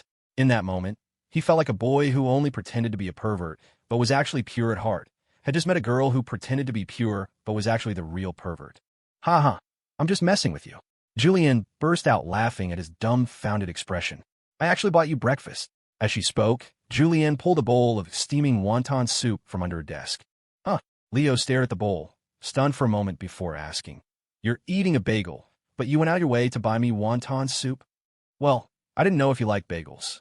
The other day when we got breakfast, you had wonton, so I figured I'd get you a bowl and bring it to class. As she spoke, Julianne opened the plastic container. I even added chili oil for you. She placed the bowl in front of him and put a small plastic spoon in his hand. See how good I am to you? She said proudly. I even remembered you like spicy food. After saying that, she felt a flutter of nervousness. This was the first time she had ever bought breakfast for a guy. Being single her whole life, she'd only ever seen couples doing this for each other in movies and novels. Now that it was happening to her, it felt magical and surreal. It had been the same way last night. Thinking back on her confession to Leo, she felt like she was in a dream, and then she couldn't sleep all night. Leo poked her on the forehead. Are you an idiot? You're asking for it. Julianne landed a mock punch squarely on his back. I buy you breakfast, and you call me an idiot? Leo laughed. Who eats a bagel themselves, but buys wonton soup for someone else? Julianne's face flushed. I just didn't want you to be hungry. Leo put on a slightly arrogant tone. Fine. Since you were so sincere as to buy me breakfast, I suppose I can force myself to have a few bites. Even though it was during class, it didn't stop Leo from eating. That was just how 8 a.m. classes in college were. The professor lectured at the front, and the students slept, scrolled through their phones, or ate breakfast. Most breakfast eaters stuck to things like bagels or pastries. Very few would eat something with soup. But it wasn't unheard of. As long as you were quiet and didn't eat anything with a weird smell, the professor usually couldn't be bothered to care. Unless, of course, they were one of the super strict ones. Damn, can't criticize this. This is what college is really like.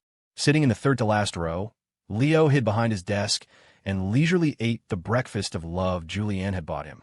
The school's $1 bowl of wontons was actually pretty good, a generous portion that was quite filling. After a few bites, he glanced at Julianne, who was sipping her coffee. Want some? Julianne waved her hand. Already had a bagel. I'm full. Nope, you have to eat with me. With that, Leo scooped up a wonton with a small spoon, blew on it gently, and held it to her lips. Hey, I'm really full, she said, but she obediently opened her mouth and ate the wonton he offered.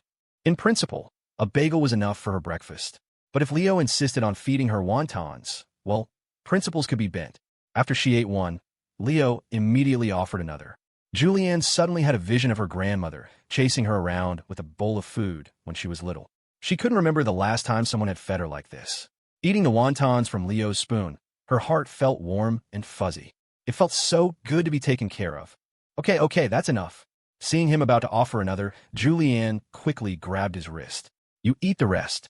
I still have half a cup of coffee to finish. I'm really full. All right, then I won't save any for you, Leo said, then picked up the bowl and polished off the rest in a few quick slurps, not even leaving a drop of broth.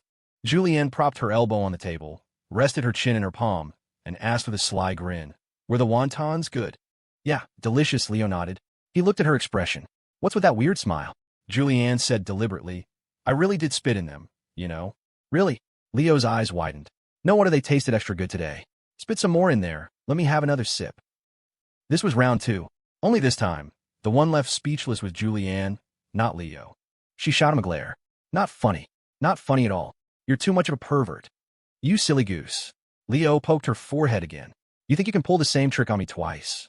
Julianne gritted her teeth, looking like a little fox with its fur puffed up. The problem is, you didn't fall for it either time. Haha. Leo laughed at her reaction, reaching out to pat her head. I'll play along next time. Sitting in the row behind them, Damien and Saraphina felt like they were getting a face full of PDA. Jules seems so cute now that she has a boyfriend, Saraphina thought. I never realized she could be so flirty. I can never do that. Saraphina had been raised as a proper lady for too long. She couldn't just drop her inhibitions like that. It would probably take a little push for her and Damien to truly enter the dating phase. Beside her, Damien's face was calm, but inside his mind, a storm was raging. Why is watching them date so interesting? Take notes, take notes. Watching the two of them being shamelessly lovey-dovey, Damien started making mental notes. 1. Surprise your girlfriend to make her happy. 2. Buy her breakfast and feed it to her. 3. Spit in the breakfast. Wait, no. Tell her you spit in the breakfast. Damien diligently took his notes, completely unaware that he was learning all the wrong lessons. The first class period ended quickly. After class, Saraphina, inspired by Julianne, took out the breakfast she had barely touched. I bought some breakfast tacos and a couple of bagels. Want to share? She'd only had a couple of bites before the bell rang, and she'd put it away. Her upbringing didn't allow for eating in class, and, as a good student, she'd never made a habit of it. Wow, thanks, Saraphina. Damien asked with a huge, hopeful grin. Did you happen to spit in this? Because I won't eat it unless you did. What? Saraphina's beautiful eyes widened in shock. Yep, he had definitely learned the wrong lesson. Thankfully, Leo was there to save the day. What is wrong with you? He smacked Damien on the back of the head, then turned to Saraphina with a smile. Don't mind him. His brain is full of soap bubbles. Damien, sensing his attempt at flirting had gone awry, quickly apologized. Saraphina, I was just kidding. Oh, it's okay. Want some? Saraphina put the breakfast on the desk between them. Yeah, hiv. Damien gave a goofy grin. Saraphina couldn't help but laugh at his silly expression. Before class that afternoon, their academic advisor, Mr. Chase, made a special trip to their classroom to announce two important things. The first was the freshman choir competition. The second was the annual winter sports meet. The university organized these kinds of group activities for freshmen to quickly build class unity and help them integrate. After all, college was different from high school. When you weren't in class, you rarely saw your classmates. If you weren't proactive about making friends or a class officer, you could go all 4 years without getting to know anyone besides your roommates. It was a fact. So every year, the school arranged a ton of group activities for the freshmen. The welcome concert, the choir competition, the sports meet. In reality, it was all pretty useless. The class would be just as fragmented as before. Unless, of course, the class had an amazing officer. Like Saraphina in the original plot. As class president, she had used her charming personality and protagonist halo to unite the entire finance major's class 1, turning them into a tight-knit group. These group activities were her time to shine, and a chance for the male lead to dote on her and show off their relationship. Ordinarily, announcing these events was something an advisor could just post in the class group chat, and the class president could handle the rest. But the president of this class had a background so powerful that Mr. Zhao Chase couldn't just delegate.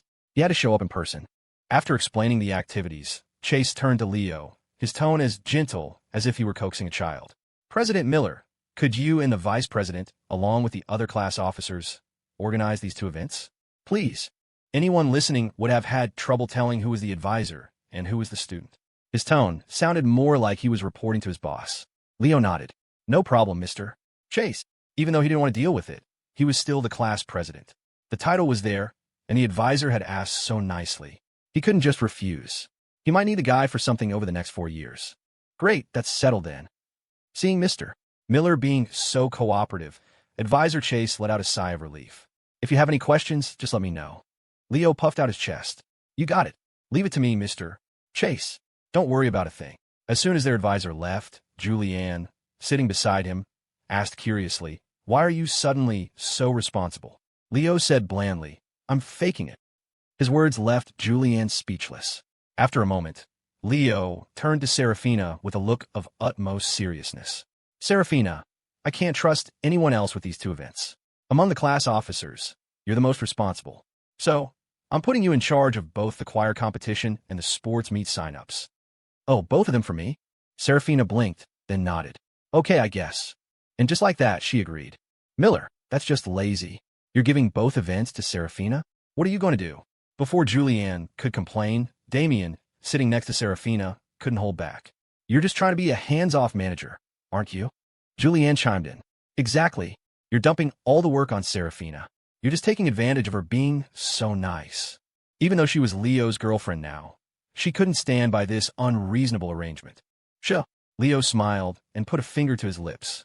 You don't get it. I have a plan. Julianne looked in his eyes, puzzled, wondering what scheme he was cooking up this time. Leo pulled Damien closer and whispered, I'm creating an opportunity for you, you idiot. Don't you see my master plan? If I give both events to her, she'll definitely be overwhelmed.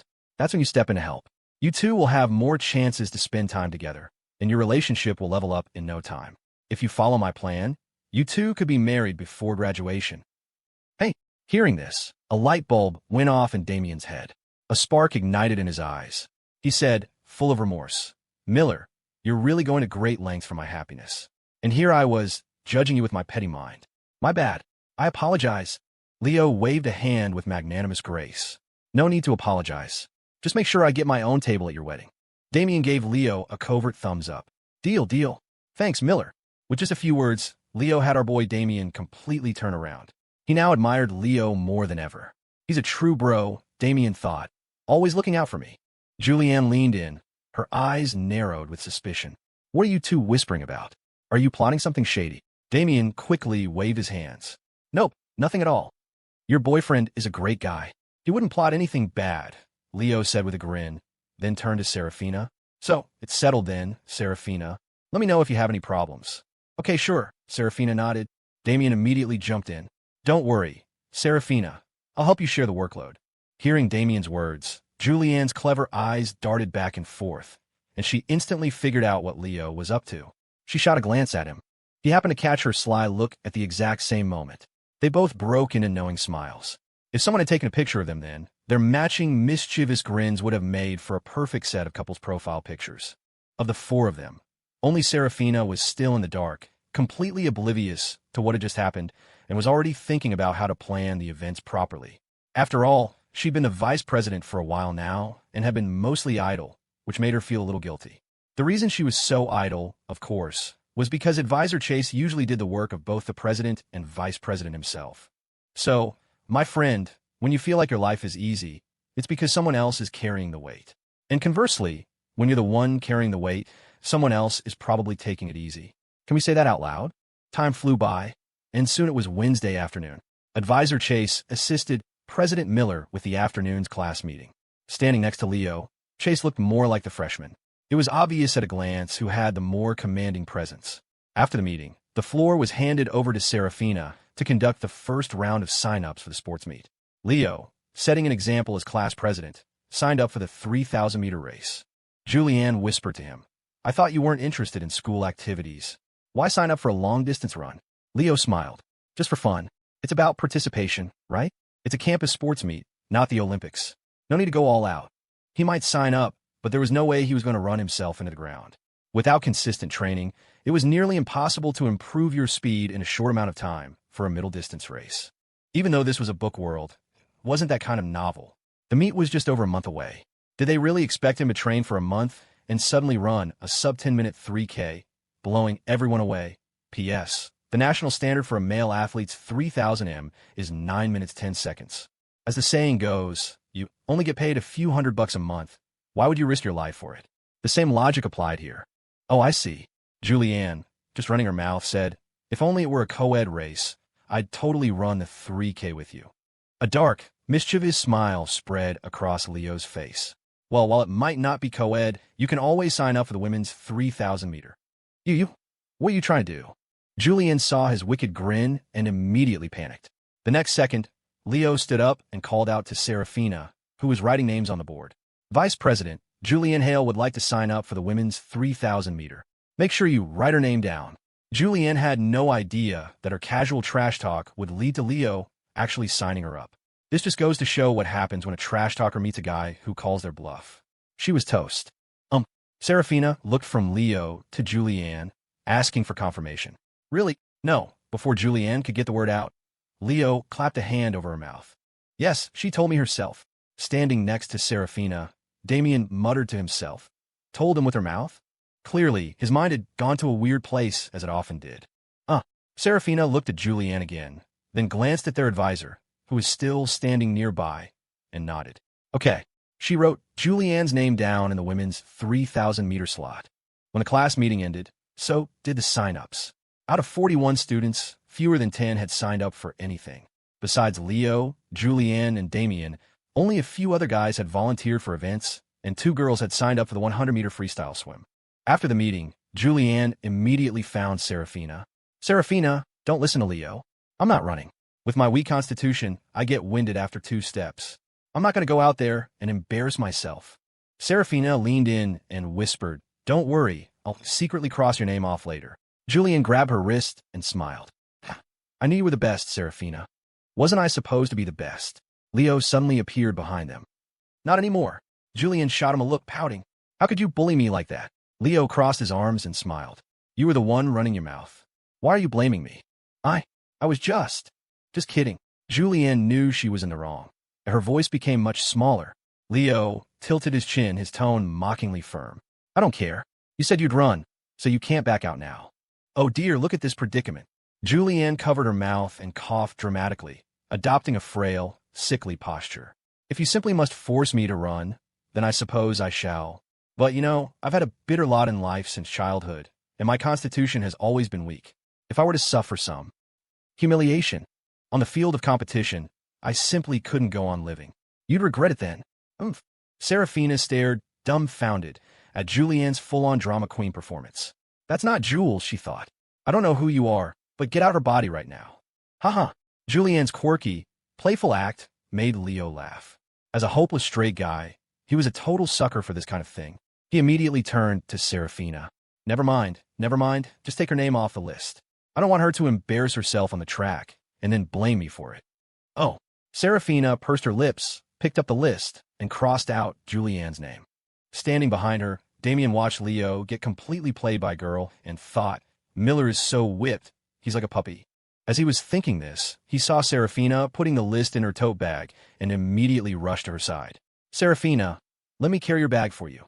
Oh, thank you, Saraphina said with a small smile, handing him the bag. On the first day they were together, she felt awkward letting him carry her things, but now she was completely used to it. This is what boyfriends are for. No problem, my pleasure, Damien grinned foolishly. Leo watched and shook his head, thinking, look at my dumb alpha billionaire son, getting trained into a puppy by a woman. It was a classic case of the pot calling the kettle black. After the meeting, Saraphina and Damien ran off somewhere to be lovey-dovey. Leo and Julianne went to the library together. Over the past 2 days, Julianne had reorganized her character profiles and opening outline. That afternoon, since they had no classes, she wanted to take her laptop to the library to revise the first chapter and write another one. Leo, having nothing better to do, went with her. Even if he did have something, he would have put it aside. What could be more important than his girlfriend becoming a great writer? Right? To avoid bothering others with the sound of her typing, they found a deserted corner of the library. She opened her laptop, plugged in her keyboard, and started writing. Sitting beside her, Leo read a novel for a bit, then opened the Notes app on his phone and started writing himself. After years as an author, he developed a daily writing habit. Even after transmigrating, though he wasn't writing novels, he would jot down diary entries and thoughts about his new environment. Of course, to keep anyone from seeing them, he always deleted everything afterward, leaving no trace. His Notes app contained only a single, 0-word document titled Leo's Notes. Watching Julianne work so hard, Leo typed a new entry. When she's focused on her work, she has this cool expression. Her deep eyes are glued to the screen, and when she gets writer's block, her brow furrows. She frowned a lot. The beauty mark under her eye has this strange, magical quality. My girlfriend is so cute. I could just kiss her death. Leo's Notes. Leaning his head on his hand, Leo watched Julianne, and before he knew it, he had drifted off to sleep. When he opened his eyes again, Julianne was holding up her phone, secretly taking unflattering pictures of him. Damn it, Leo thought. This wicked villainess. Now that she's my girlfriend, she stopped framing the protagonist and started framing me. Hey, delete those embarrassing photos of me now. When did you wake up? Like a kitten caught doing something naughty, Julianne hid her hands under the table and looked down, deliberately avoiding his eyes. Leo wasn't falling for it. He pointed at her. Don't pretend. I saw you taking pictures of me. Delete them. I did not. It wasn't me. Stop framing me. Julianne feigned innocence and went back to tapping on her keyboard, though not a single useful character appeared in her document. Your camera flash nearly blinded me, and you're still playing dumb? Leo rubbed his eyes, moved over to her side, sat down, and reached for her phone. No, you can't have it. Nye. So you won't give it to me, huh?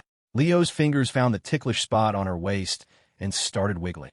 Julianne burst into laughter, but still held onto her phone for dear life. Stop it. We're going to disturb people, she gasped, even though there was no one around them. It wasn't the weekend, and most students had afternoon classes. The ones who didn't were in the silent study rooms. No one was studying in the main library hall. Then delete my ugly pictures. Okay, I'll delete them, fine. Julianne relented. She took out her phone and, right in front of him, deleted the photos of him sleeping. She even emptied them from the trash folder. Only then did Leo relax. But what he didn't know was that Julianne had a backup. Her photos automatically synced to the cloud. The foolish, big dummy Leo had been played by the clever and beautiful Julianne once again. This sentence was clearly written by Julianne. Seeing that Leo was bored, Julianne decided to feign incompetence with her typing to get his attention. In reality, she'd already gotten the hang of it, even if she wasn't an expert yet. She deliberately placed her fingers on the wrong keys. Leo, she asked, the typing technique you showed me last time, was it like this? Of course not, you silly goose. When you're not typing, your index fingers should be resting on the F and J keys. Why is one on G and the other on H? Leo said, moving behind her to correct her posture. Julianne pretended to struggle. Ugh, typing is so hard. My fingers feel so awkward like this.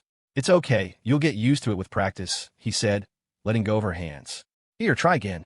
If you want to be a good web novelist, proper hand posture can really increase your typing speed. Okay, Julianne nodded obediently. Under his watchful eye, she typed a few words correctly before reverting to her wrong method.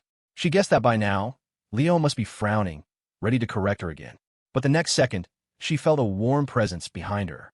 She turned her head and saw that Leo had rested his chin on her shoulder. When her eyes met his profile, she froze.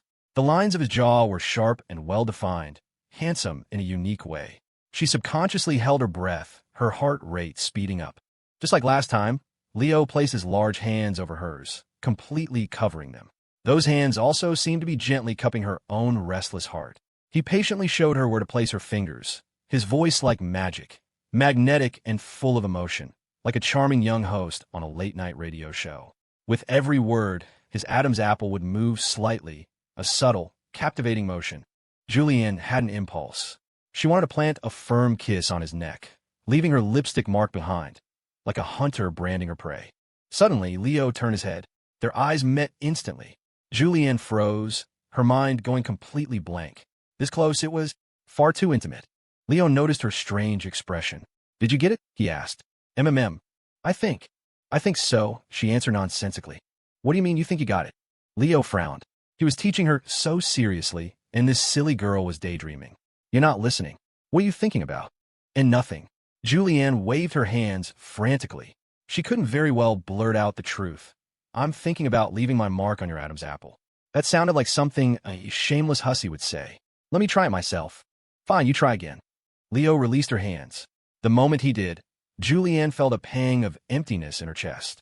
That's how it is in the beginning of a relationship. Every little action your partner makes can set your nerves on fire, regardless of gender. If you claim you're not affected, or they're not affected by you, then aside from any underlying relationship issues, there's only one possibility. You're just not that into them. Of course, nothing is absolute. A great man once said, analyze specific problems specifically. But I digress. After being taught hand over hand by Leo, Julianne didn't dare pretend to use the wrong fingers again. She was genuinely afraid that if he leaned in that close again, she might lose control and pin him down for a kiss right there in the library. Leo, of course, had no idea what wicked thoughts were running through her head. He watched her fingers on the keyboard and nodded in satisfaction. My hands-on teaching wasn't for nothing. She's definitely making progress. From his perspective, her back looked so small and her frame so slender. She looked both pitiful and a little cute, like an abandoned calico kitten. It's okay, he thought. She has me now. From now on, I'll take her out for lots of good food and make her my plump, precious baby. Julianne didn't know what he was thinking, but having him standing behind her gave her an incredible sense of security. It was a feeling she had never experienced in her 20 years of life. In one afternoon, Julianne managed to write 2 more chapters, a total of 4,000 words. Added to her 3,000-word opening, she now had enough to submit. Submitting to StoryForge was easy. You just did it through the author's portal. A bot handled the initial review, so as long as there were no major violations or errors, it would almost certainly pass. The real challenge now was writing 20,000 words to get a contract and 100,000 for the debut showcase. For a professional author, writing 100,000 words was just a week's work, nothing difficult. But for a newcomer like Julianne, it was a daunting task. On top of that, she was a perfectionist. She would endlessly revise her character dialogue, environmental descriptions, and even the most trivial details. This was a major reason her output was so slow. Even though Leo had already reminded her that modern readers cared more about plot than prose, she insisted on agonizing over every word, getting bogged down in useless details. Leo, standing behind her, was so frustrated he felt like snatching the keyboard and writing it for her. After Julianne submitted her new book, Leo found a stock photo online and used a photo editing app on his phone to create a simple cover. Wow! Julianne stared at the cover Leo sent to her phone, surprised. I didn't know you could do graphic design. Naturally, this young master is a man of many talents, Leo said with a confident lift of his eyebrows. After 2.5 years of trial by fire, Leo had become proficient in making his own web novel covers, mostly out of necessity. A generic, template-based cover cost $10 or $20. For that price, Leo could have eaten 2 full meals in his rented apartment. Unwilling to spend the money, he had forced himself to learn a new skill.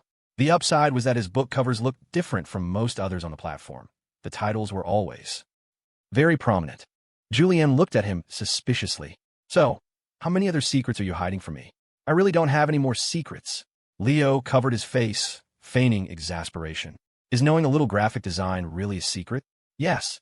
Julian stared at him and nodded seriously. All right, if you say so, Leo shrugged, pretending not to care. Well, if little things like that count as secrets, then I have lots and lots of them. Julian huffed, poking him in the chest. No matter how many secrets you have, I'll uncover them one by one. Speaking of secrets, Leo suddenly remembered the time Julianne had drunkenly cornered and kissed him. He had never told her about it, and the little fool still had no idea. Thinking of this, he pursed his lips into a faint smile. What are you smiling about? Julianne frowned, studying his face with suspicion. Nothing. Leo reached out and patted her fluffy hair, changing the subject. To celebrate the launch of your first ever novel, let me treat you to dinner tonight. It hasn't even been approved yet. What's there to celebrate? But it has been approved. The words had barely left her mouth when Leo refreshed the author portal. After the refresh, a system notification appeared. Review passed. Julianne clicked on the message and read it over and over, checking several times before she finally exclaimed, Leo, my novel was approved. MMHMM. Leo smiled and nodded.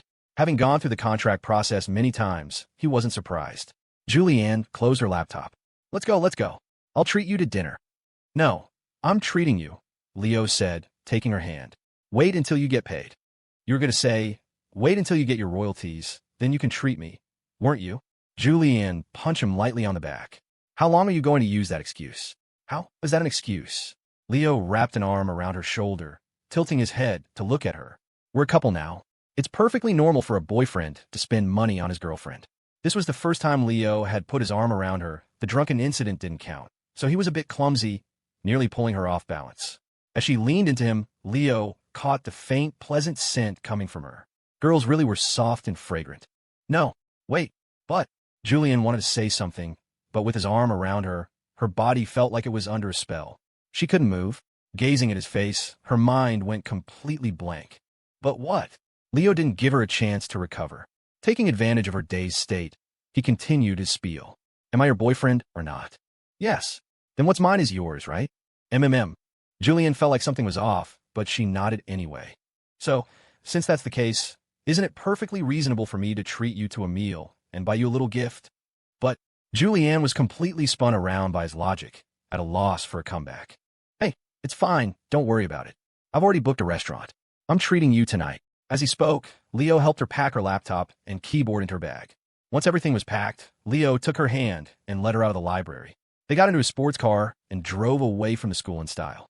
Leo glanced at Julianne, who was staring out the window, lost in thought, and he smiled to himself. Even when she was spacing out, she was cute. Before, whenever he wanted to treat her to a meal or buy her something, he had to go to great lengths to come up with all sorts of excuses. Since they started dating, he'd found that being good to her had become much simpler. All it took was a single line. I'm your boyfriend, so it's reasonable for me to be nice to you, right? And she couldn't refuse. Sometimes, Leo would think, if I'd known that just being her boyfriend would let me be unconditionally good to her without making her suspicious, I should have confessed the moment I met her. Of course, that was just a fleeting thought. If he had actually confessed to her at first sight, she would have 100% thought he was a lunatic and stayed far away from him. There would have been no story to follow. We're here. Leo had already turned off the engine, but Julianne was still staring out the window, her thoughts a million miles away. She hadn't heard him. Seeing her so lost in her own world, Leo felt a smile tug at his lips. He unbuckled his seatbelt, leaned across the console, and braced his hand on her passenger door, looking right into her eyes. Jules, kiddo, what are you thinking about so hard? Julianne, lost in thought, was yanked back to reality by Leo's voice. She hadn't noticed him leaning in, and now, seeing his face magnified just inches from hers, she held her breath, her heart skipping a beat. What are you doing? She asked nervously, her eyes locked on his. They were so close, she thought, that if he suddenly kissed her, she wouldn't be able to dodge it.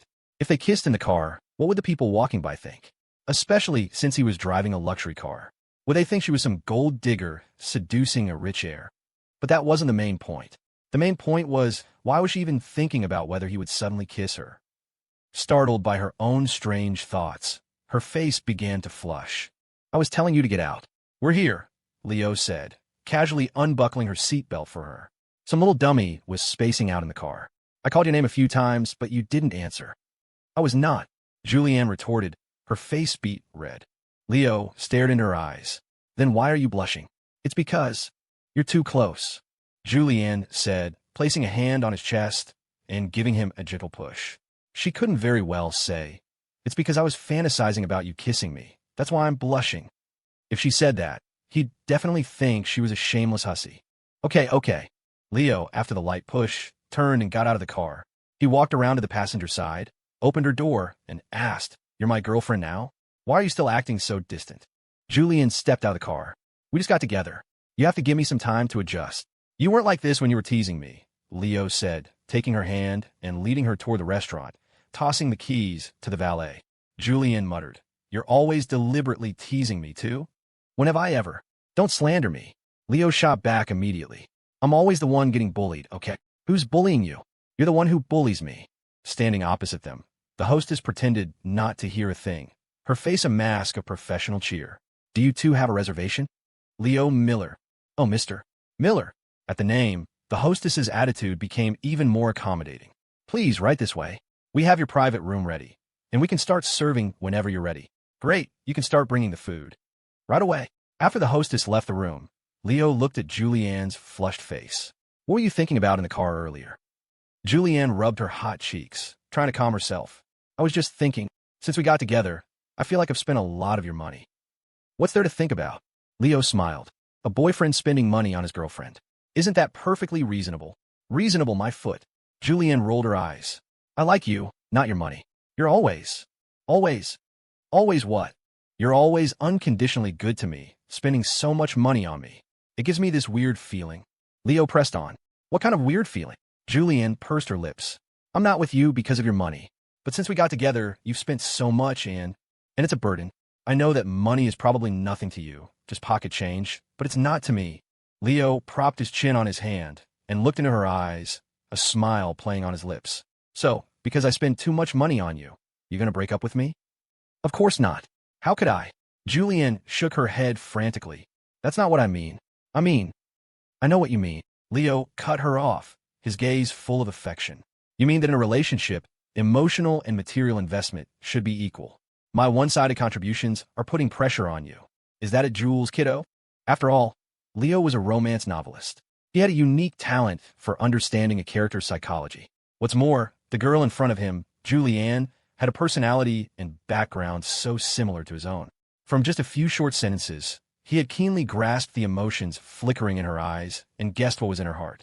Yes. Leo's words hit the nail on the head. She nodded eagerly. "So, in the future, can you please not always rush to pay? Let me contribute a little too." Watching her reaction, Leo was both touched and amused.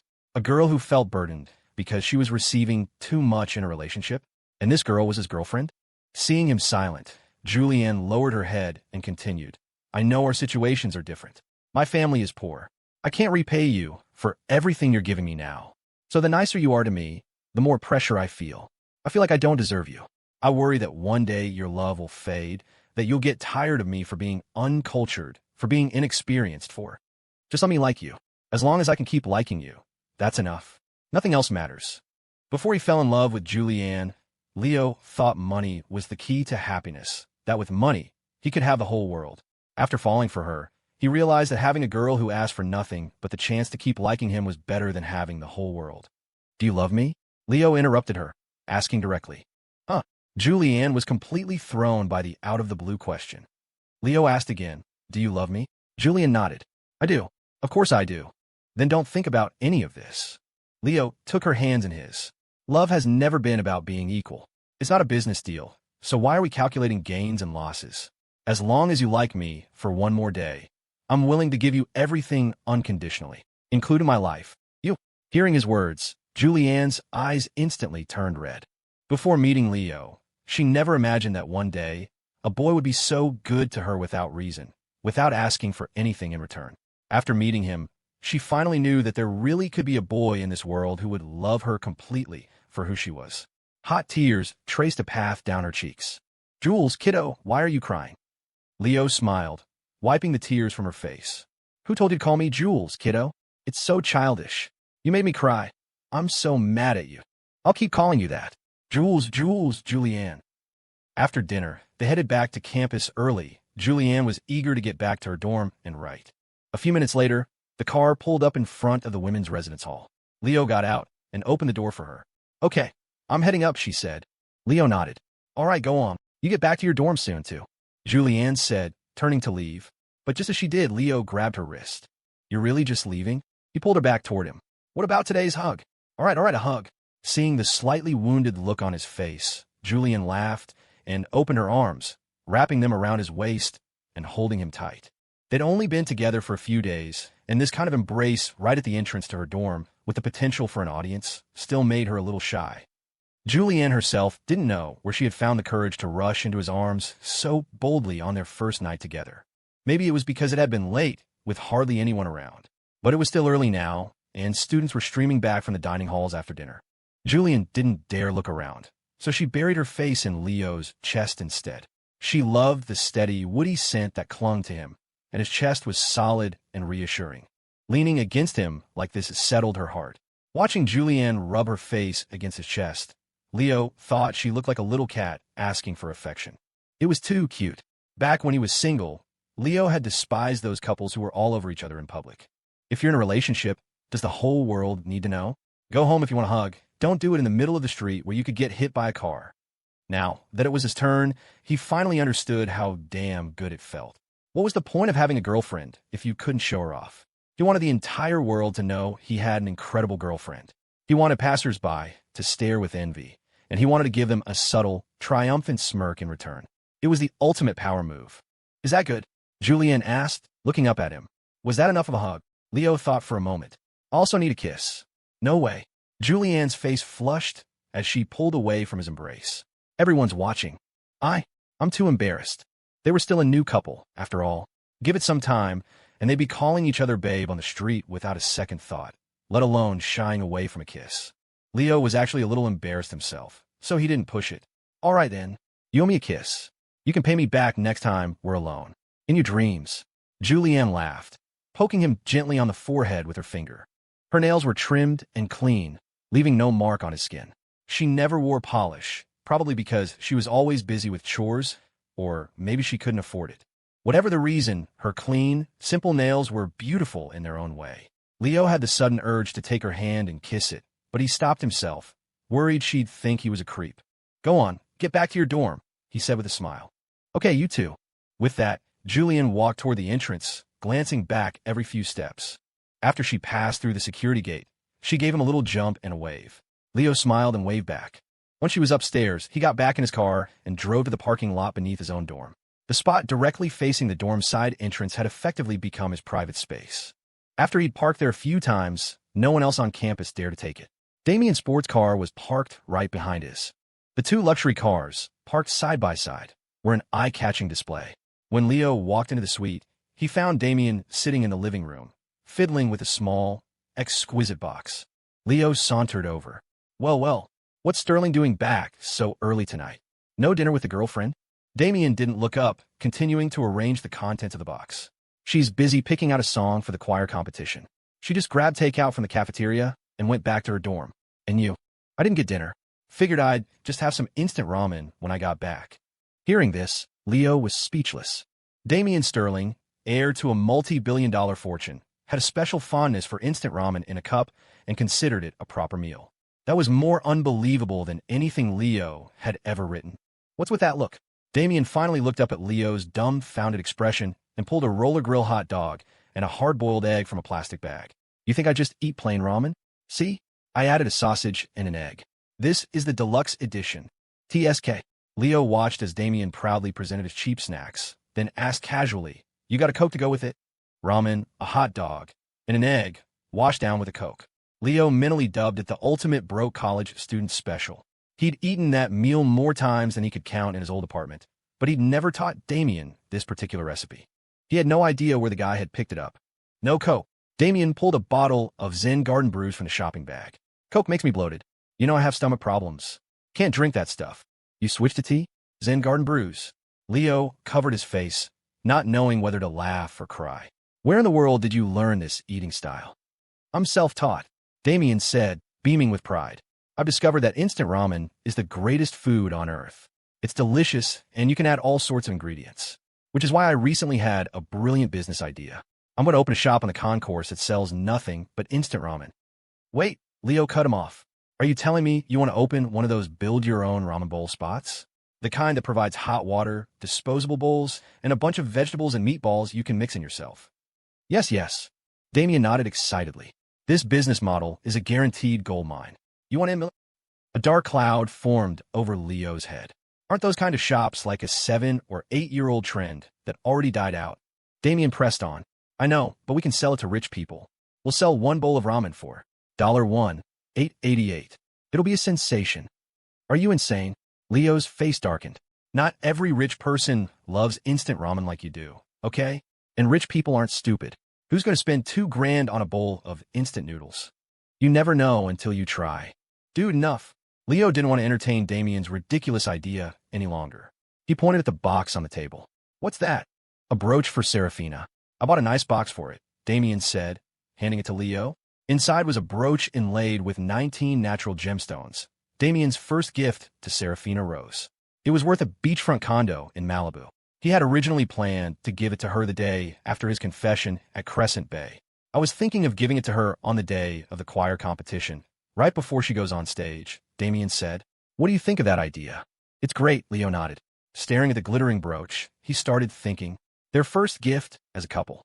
What would be the right thing to give Julianne? After their heart-to-heart at dinner, Leo decided on something simple but meaningful, something that wouldn't put too much pressure on her to accept. Writing a novel is an exercise in long-term perseverance, a true test of patience. You can have the best story in the world, but you still have to tell it word by word. You can have the most brilliant ideas, but you have to write them down one by one. A long-form novel, millions of words in length, can sometimes take years to complete. If it's just a hobby, you don't have to worry too much. But if you're trying to make it a career, it can be mentally and physically exhausting. Julianne, just starting out, was already feeling it. After dinner, she hadn't even taken a break before sitting down at her computer, her fingers flying across the keyboard. She was a storm of activity, a blur of motion, but when she checked her word count, it was a measly 250 words. So tired, Julianne groaned, leaning back in her chair. Slow typing combined with writer's block was a deadly combination. Staring at the screen, she wondered, I've only written a few thousand words, and I'm already stuck. How do those superstar authors write novels that are millions of words long? Writing is not fun at all. She went to the bathroom and splashed some water on her face, then put on her headphones and got back to it. I can't give up, she told herself. For my dream.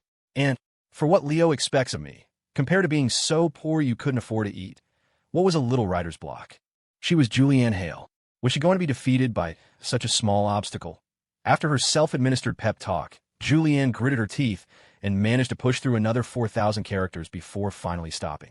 Phew! Having finished 2 chapters, she let out a long sigh of relief. Beside her, Saraphina, who was planning a class event, turned to look at her with a smile. All done, Jules? Saraphina asked. Yeah, finally, Julianne said. She had written 8,000 characters in total that day. 2 chapters in the afternoon, 2 in the evening. This was a solid, glorious step forward on her writing journey, and it deserved to be shown off. With that thought, she immediately grabbed her phone, snapped a picture, and posted it. Her new phone was amazing. It could even post live photos, which recorded sound and were incredibly fun. With a bit of cunning, Julianne timed her live photo to capture her saying, in a casual tone as if she were chatting with Saraphina, writing is so exhausting. I'm so lucky to have Leo by my side, always encouraging me. I'd never be able to keep going without him. She took 4 live photos, ensuring the whole sentence was recorded.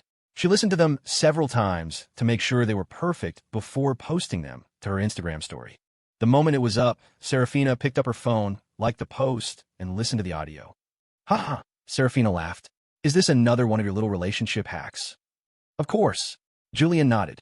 I'm telling you, these little tricks that seem casual but are actually carefully planned are super effective for flirting with your boyfriend.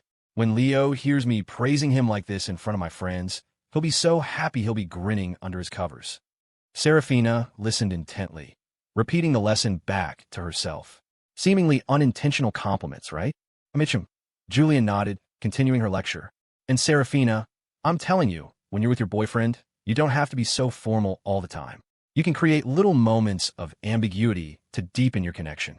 Oh, okay, Seraphina nodded seriously, but from her clear, innocent eyes, it was obvious she hadn't really understood. After coaching her best friend on boyfriend management, Julianne kept refreshing her feed, but there was no like from Leo. No message, either. Logically, as soon as Leo knew she was done with her work, he would have texted her. Could he have fallen asleep? In the men's dorm.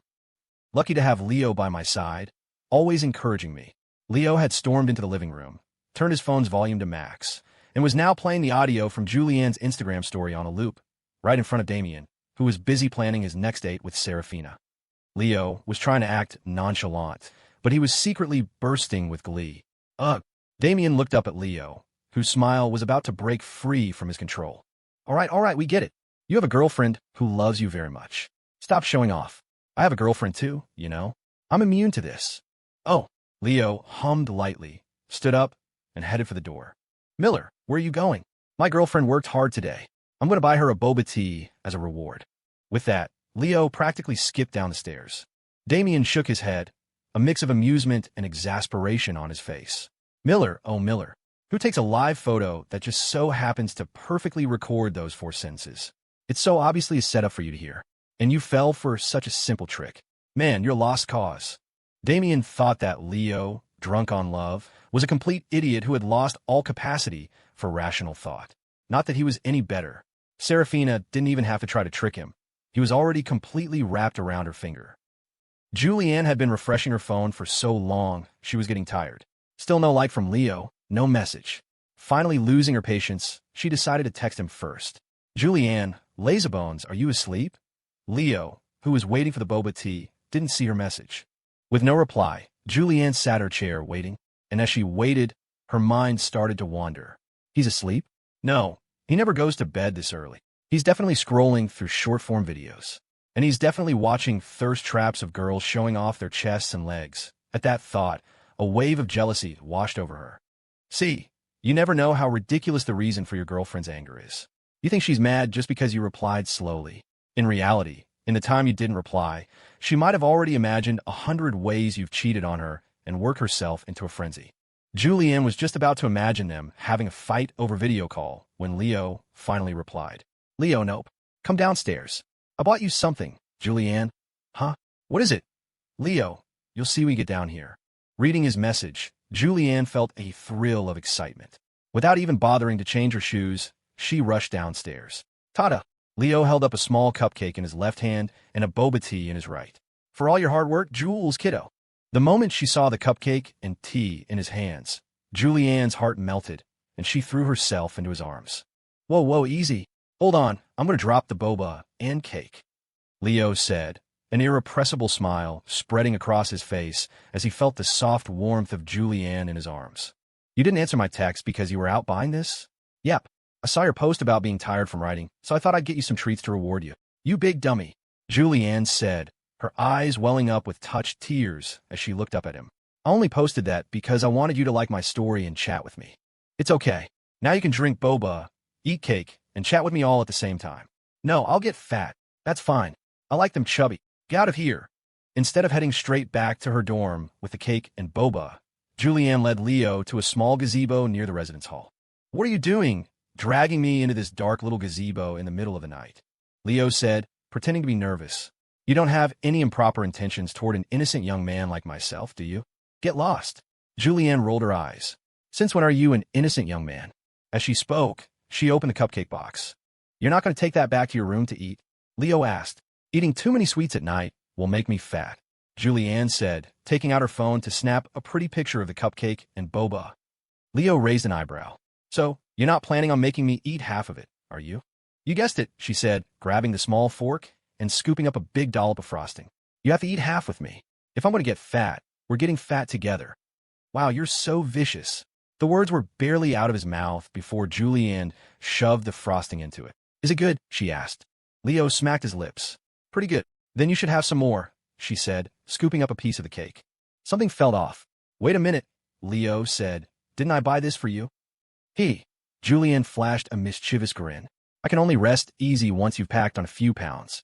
Leo was both amused and exasperated. What? Are you afraid some other girl is going to steal me away? Thus she nodded. My boyfriend is handsome and rich. I can't have anyone else eyeing him, so I have to fatten you up. Pfft. Leo burst out laughing. He'd been thinking Julianne was too thin and wanted to fatten her up, and here she was trying to feed him first. What are you laughing at? I'm laughing at what a big dummy you are, Leo said, picking up the other small four from the box and feeding a bite of cake to Julianne. Come on, one cupcake won't make you fat. I'm not eating it, she protested, but when Leo brought the cake to her lips, her mouth betrayed her, opening to accept the entire bite. Is it good? Leo asked. She chewed a couple of times, her eyes sparkling. It's vanilla cheesecake, it's delicious. If you like it, then eat up, he said, feeding her another bite. As she ate, she asked, how did you know I like vanilla cheesecake?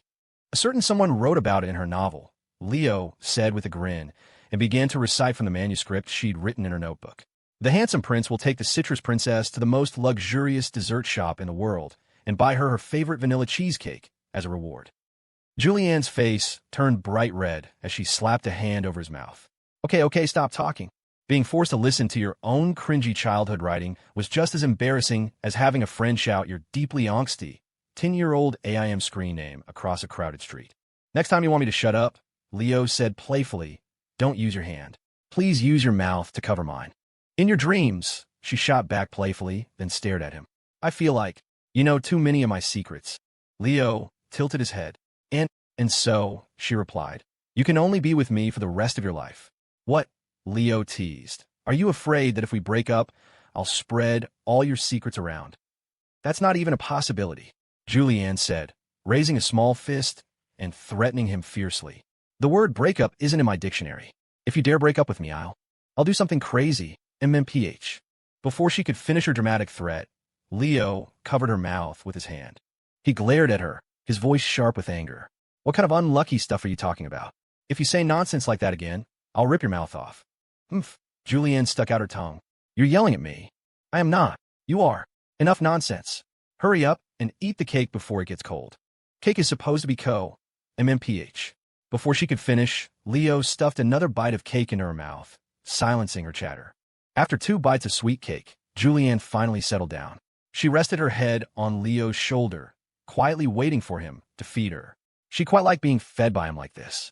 The unique scent of vanilla filled the air, and the rich blend of cheese and cream melted in her mouth, a delicate, velvety sweetness blooming on her tongue and spreading to her heart.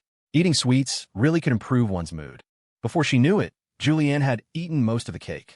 Oh no, she exclaimed, realizing what had happened. It's all your fault. You tricked me into eating so many sweets. I'm going to gain so much weight tonight. And we still have the boba tea to drink, Leo said, poking a straw into the cup and holding it to her lips. Oh, it's too sweet. I'm really not eating anymore. I ordered it with half sugar. Hearing that, Julianne's resolve wavered. Leo added, it's just milk and tea, not many calories. It won't make you fat. Well, I guess I could take a couple of reluctant sips. After drinking nearly half the cup, Julianne finally mustered the willpower to stop herself. No, if I keep drinking, I'll really get fat. She shoved the boba into Leo's hands. The other half is yours. No way. I don't eat other people's leftovers. I'm your girlfriend. You're seriously grossed out by a boba tea I drank from. Leo feigned a serious nod. Yeah, it's at your spit on it. I'm extremely disgusted. You're disgusted by my spit. Julianne was suddenly fired up. She grabbed the collar of his shirt and, without warning, planted a kiss on his lips. Are you going to drink it or not? Not drinking, Leo said, suppressing a smile, determined to hold his ground. Then he was kissed several more times. Okay, I'll drink it. Under Julianne's coercion, Leo reluctantly drank the rest of the boba tea, contaminated by the lips of his little she-devil. As he drank, he failed several times to keep the smile off his face, almost laughing, no crying out loud. Later, when Julianne thought back on it, she always felt like something wasn't quite right, that she had somehow been played by him. After finishing their snack in the gazebo, the two of them walked a couple of laps around the campus residential area to help digest the food. Leo had wanted to go straight back to the dorm, but Julianne wouldn't have it, insisting he walk with her. You're just going to go back to the dorm and lie down after eating? Aren't you worried about getting fat? She asked as they walked. If I get fat, I get fat, Leo joked. I have a girlfriend now, so I don't need to worry about my image anymore. Now I finally understand why they say online that guys have a short shelf life. Julianne pinched his side. With that attitude, you'll be a 200-pound middle-aged man in no time. Leo grabbed her hand. Hey, now you're cursing me.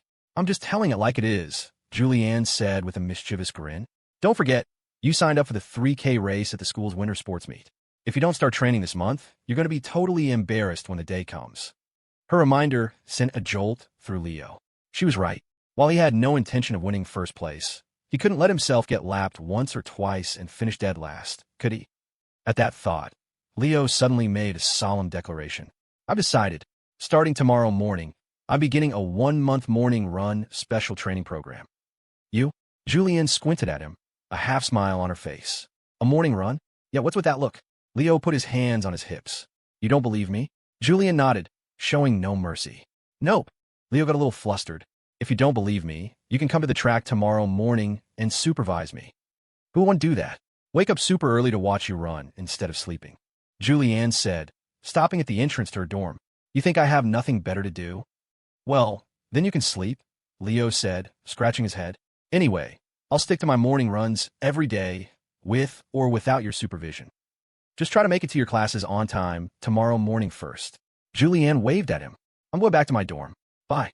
Leo nodded. Go on, go on. Oh, wait. Julianne, who was halfway to the door, suddenly turned back. Is there something else? Bend down. Huh. Leo didn't know what she was planning, but he obediently did as she said and bent over. Mwah. The moment he bent down, Julianne's soft, fragrant lips pressed against his. Perfect. A little reward from Mr. Big Shot's treat tonight, Julianne said, then, blushing, she quickly ran into the residence hall. Only after she was through the face recognition security gate did she dare to look back at Leo from a distance. Still feeling the tingle of his girlfriend's surprise kiss, Leo touched his lips. He watched her wave goodbye from behind the gate, a silly grin spreading across his face as he waved back. The most interesting parts of love were really 2 stages. The ambiguous phase of mutual affection and the passionate honeymoon phase right after getting together. Because in these 2 stages, every day was a heart-pounding adventure. Back in his dorm, Leo saw Damien still sitting in the living room. You been writing a date plan this whole time? He asked. I got a little carried away, Damien said, scratching his head and handing the plan to Leo. Take a look. What do you think of my date itinerary? Leo opened it and glanced at the table of contents. His face immediately darkened. The definition of a date, the purpose of a date, the significance of a date, the impact of a date. Leo's head was full of black lines. Are you writing a textbook here? Could you maybe put something useful in it? Ahem. Damien coughed to clear the awkwardness. I got too used to writing corporate strategic plans at the company. I just fell back on the formula. Hearing this, Leo was suddenly reminded of his own formulaic writing to meet platform quotas. All right, he couldn't really criticize that. It was only natural for his creation to be a bit like him. Sigh. Leo let out a long breath. A date isn't a business deal. You don't need a whole dissertation. So you're saying I don't need any preparation? Damien retorted. Leo patted his shoulder. You just need to decide where you're going and what you're eating. For the rest, just follow your heart. Follow my heart, Damien repeated. Right. Leo nodded. Just like when you confess to Saraphina. Make decisions based on what you feel inside. Got it. Got it. You learned your lesson? Yep. Totally learned it and completely misunderstood it. After coaching Damien, Leo went into the bathroom, took a shower, and climbed into bed for a well-deserved sleep. Lying there, he replayed the 2 times Julianne had kissed him that night, savoring the memories. Who on earth invented this whole falling in love thing? It's just too much fun. He sent Julianne a goodnight text, set an alarm for his morning run, and soon fell into a deep sleep. The next morning, Leo was jolted awake by his 6:30 a.m. alarm. Still groggy, he was about to curse. Who's the jerk that set an alarm this early? When his brain finally rebooted and he remembered, it was his own alarm for his morning run. Leo fumbled in the dark to turn it off, then lay in bed for a long time, eyes closed, contemplating. He really didn't want to get up, and he definitely didn't want to go running. But then he thought of the bold promise he'd made to Julianne the night before, and he thought of her teasing, slightly mocking smile. Finally, Leo threw off the covers, left the warmth of his bed, and sat up. Let's do this. I can't let my girlfriend look down on me. He went to the bathroom, quickly washed his face, rinsed his mouth, changed into his workout clothes, and left the dorm. The Ethelberg city air was already cold in November, and as he stepped out of the dorm in his thin sportswear, he immediately had second thoughts. It was freezing, but, not wanting to be laughed at by Julianne, he gritted his teeth and sprinted out of the building. Across from their two-person dorm was a standard 400-meter track. After warming up, Leo officially began his run. After less than a lap, he no longer felt the cold. He rarely ran, so his stamina wasn't great, but he pushed through. The 3K was 7.5 laps. He set a goal for himself to run 7 laps that morning, but in the end, he pushed himself to complete 8. First day of morning runs, 8 laps. Not a bad start. He'd keep it tomorrow. Just as Leo was about to take a screenshot of his run to show off his achievement to Julianne, a voice came from beside him. "Hey, handsome, want to exchange numbers?" "Not interested," Leo said instinctively, without even thinking. After he said it, the voice sounded familiar. He whipped his head around to see Julianne standing there, holding a bag of breakfast and grinning at him. "What are you doing here?" Leo asked, pleasantly surprised. "I thought you said you were going to sleep in." Julianne said, walking over with a smile. "I was afraid some dummy would run a few steps and pass out from hunger on the track, so I came to check on you." Hearing Julianne's words, a warmth spread through Leo's chest. "So, this is what it feels like to be cared for? This feeling, it's wonderful. What are you spacing out for?" Julianne tapped him lightly on the shoulder. "Come on, let's go have breakfast together. You eat first. I just finished my run. I still need to stretch." "Oh," Julianne nodded, took her breakfast, and found a clean spot to sit on the bleachers. There were quite a few people running on the track this early in the morning. Some ran in pairs or groups, while others, like Leo, ran alone. After a cool-down walk of a few hundred meters, Leo went over to the outdoor fitness equipment and began his stretching routine. If you don't stretch after a run, the lactic acid builds up, and the next day's soreness is indescribable. "You don't run much, do you, man?" said a guy next to him, who was doing a lunge stretch. Seeing Leo's less-than-perfect form, he smiled. "You could try my move. It's a better stretch than what you're doing." "I'll give it a try," Leo said, following the guy's lead. The effect was indeed much better. The guy's calf muscles were incredibly defined, and his lean physique suggested he was a regular long-distance runner. After showing Leo the ropes, he started bragging about his accomplishments, gold medals in school races, a third-place finish in a marathon, and so on. After listening, Leo asked him just one question. Had he signed up for the 3K at the university sports meet? The guy scoffed, saying he didn't bother with newbie races and had only signed up for the 5K. Leo breathed a sigh of relief, a weight lifting from his shoulders, seeing that Leo wasn't showing much admiration or surprise at his glorious achievements. The guy asked curiously, "So, what do you run for, man?" Leo scratched his head. "I was bragging to my girlfriend yesterday that I was going to run every morning for a month, so here I am." Hearing this, the guy suddenly became quiet. Leo didn't know why. Maybe he just wasn't very talkative. Just as he was finishing his stretches, an impatient Julianne video called him. "Are you done stretching yet?" Yeah. Leo turned to the silent guy and said, "Girlfriend's calling. See you around, man." Yeah, the guy nodded. After Leo left, he muttered to himself with a bitter smile, "Damn it, how can I be so fast but still can't get a date with Amy? What a failure." "Who were you talking to just now?" "Some guy who's really good at long-distance running." "The wonton soup is getting soggy," Julianne said, handing him a bottle of room-temperature water. "Have some water first." "Thanks, Jules," Leo said with a grin, chugging half the bottle in one go. Julianne glared at him. "Since when do you get to call me Jules?" I'm gonna, Leo said cheekily, capping the bottle and placing it on the ground beside him. "You're asking for it." Julianne playfully slapped his shoulder. "Don't call me that."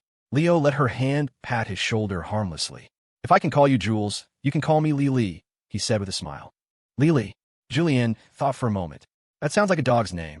Leo immediately protested. "That's nonsense. How does Lily sound like a dog's name?" "It does. You know, like how people call their poodles Fifi or something." Leo was not pleased.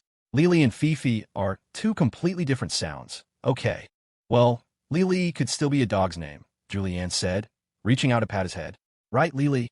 The way she patted his head was indeed quite similar to how one would pet a dog. Leo swatted her hand away. "Get off. Don't call me Lily." I'm gonna, Julianne said, sticking out her tongue mischievously, mimicking his earlier cheeky tone.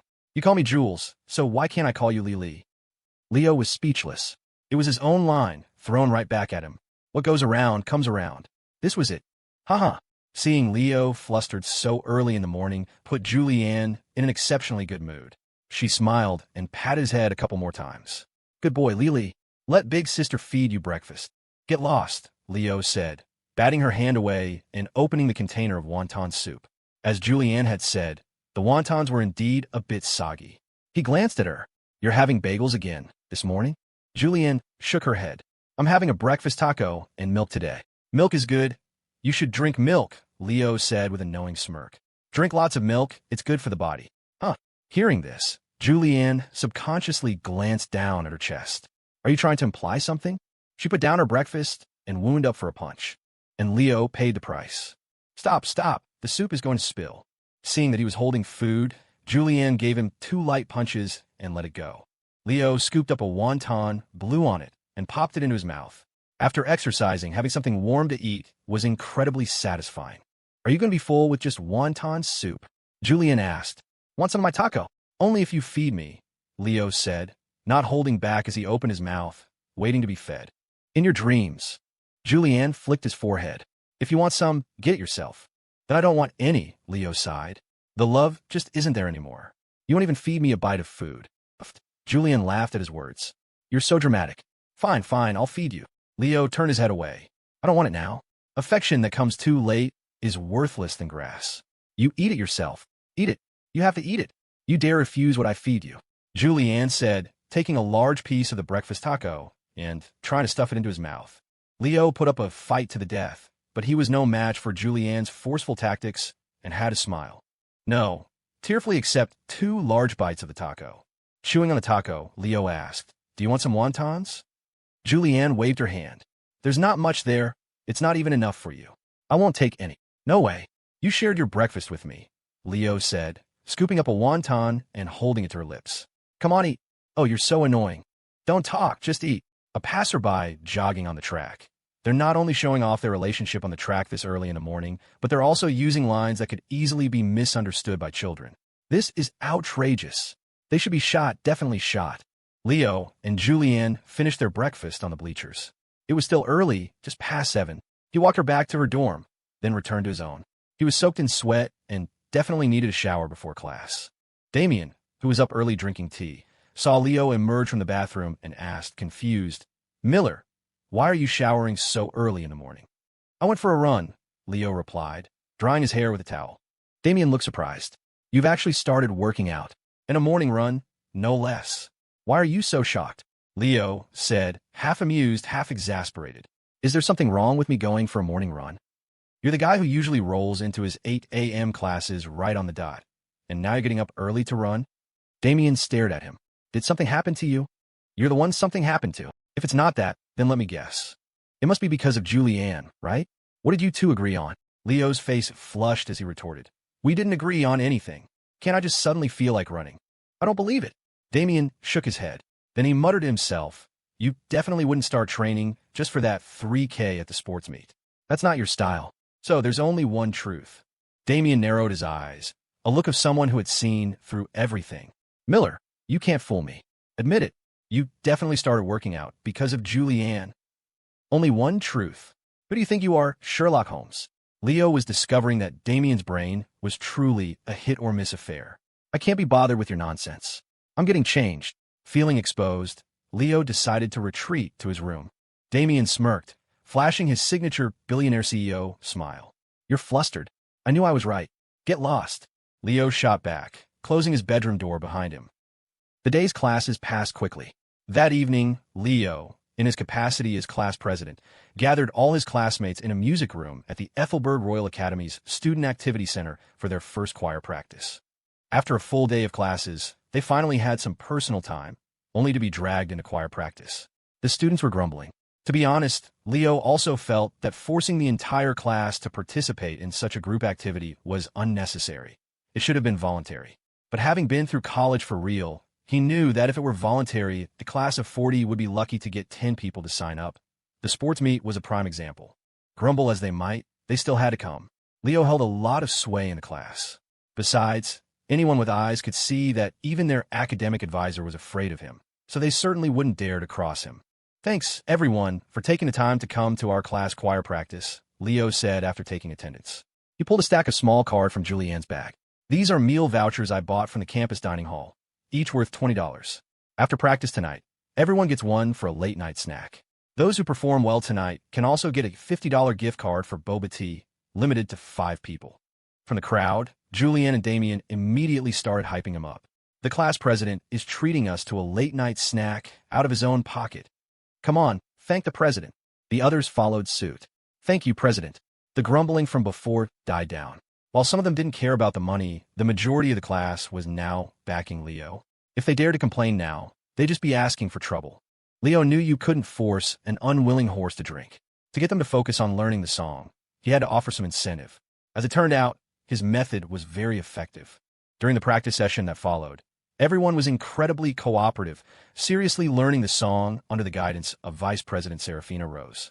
Saraphina had chosen a song called Our Time to Shine. It was a song themed around youthful ambition and was quite catchy. Leo had actually written this part of the novel while listening to a similar song that had popped up on his music app's daily recommendations. In the story, under Saraphina's leadership, their class won second place. But that wasn't the main point. The main point was that the first place class had cheated, and Damien had made a grand entrance, put them in their place, and reclaimed the first place trophy for his girlfriend.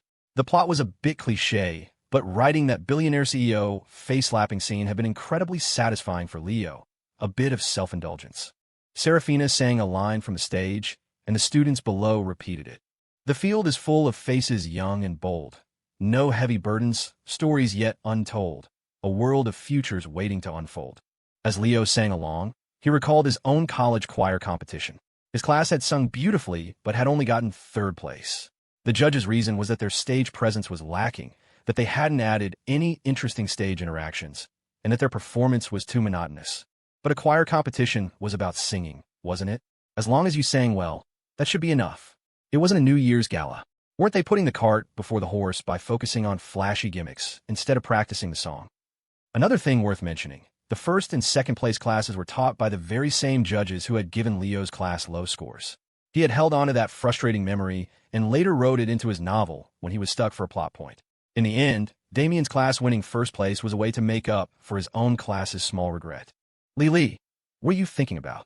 Julian gently pinched his thigh. You're not even paying attention to the song. It's nothing. Leo shook his head. Knock, knock, knock. Just then, someone knocked on the music room door. Saraphina, standing on the stage, went to open it.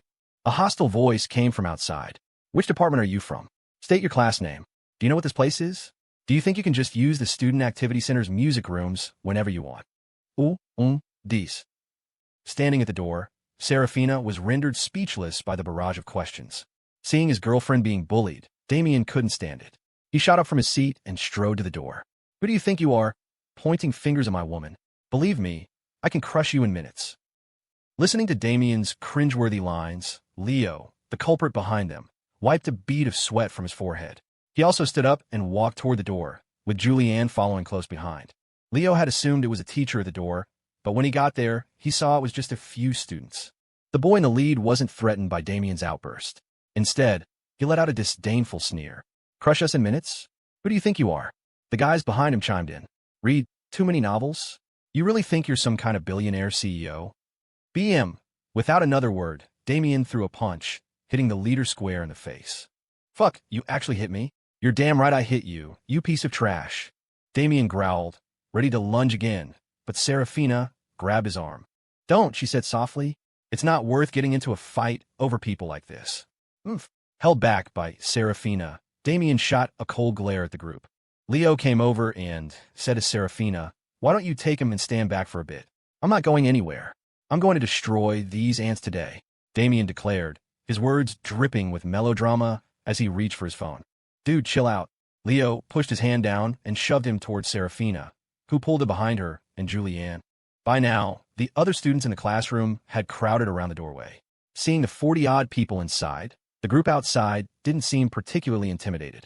The leader clutched his face with one hand and pointed at Leo with the other. You're their leader, right? How dare you use your numbers to start a fight? You. Leo's voice was ice. Put your hand down. What are you being so cocky for? Slap. Before the guy could finish, Leo had slapped him across the face. Well, now both his cheeks were swollen. One side had Damien's fist print, the other had Leo's handprint. The kid staggered back, nearly falling, but his two followers caught him. Even after getting beaten like that, he still had the nerve to point at Leo. Are you people crazy? You just start hitting people?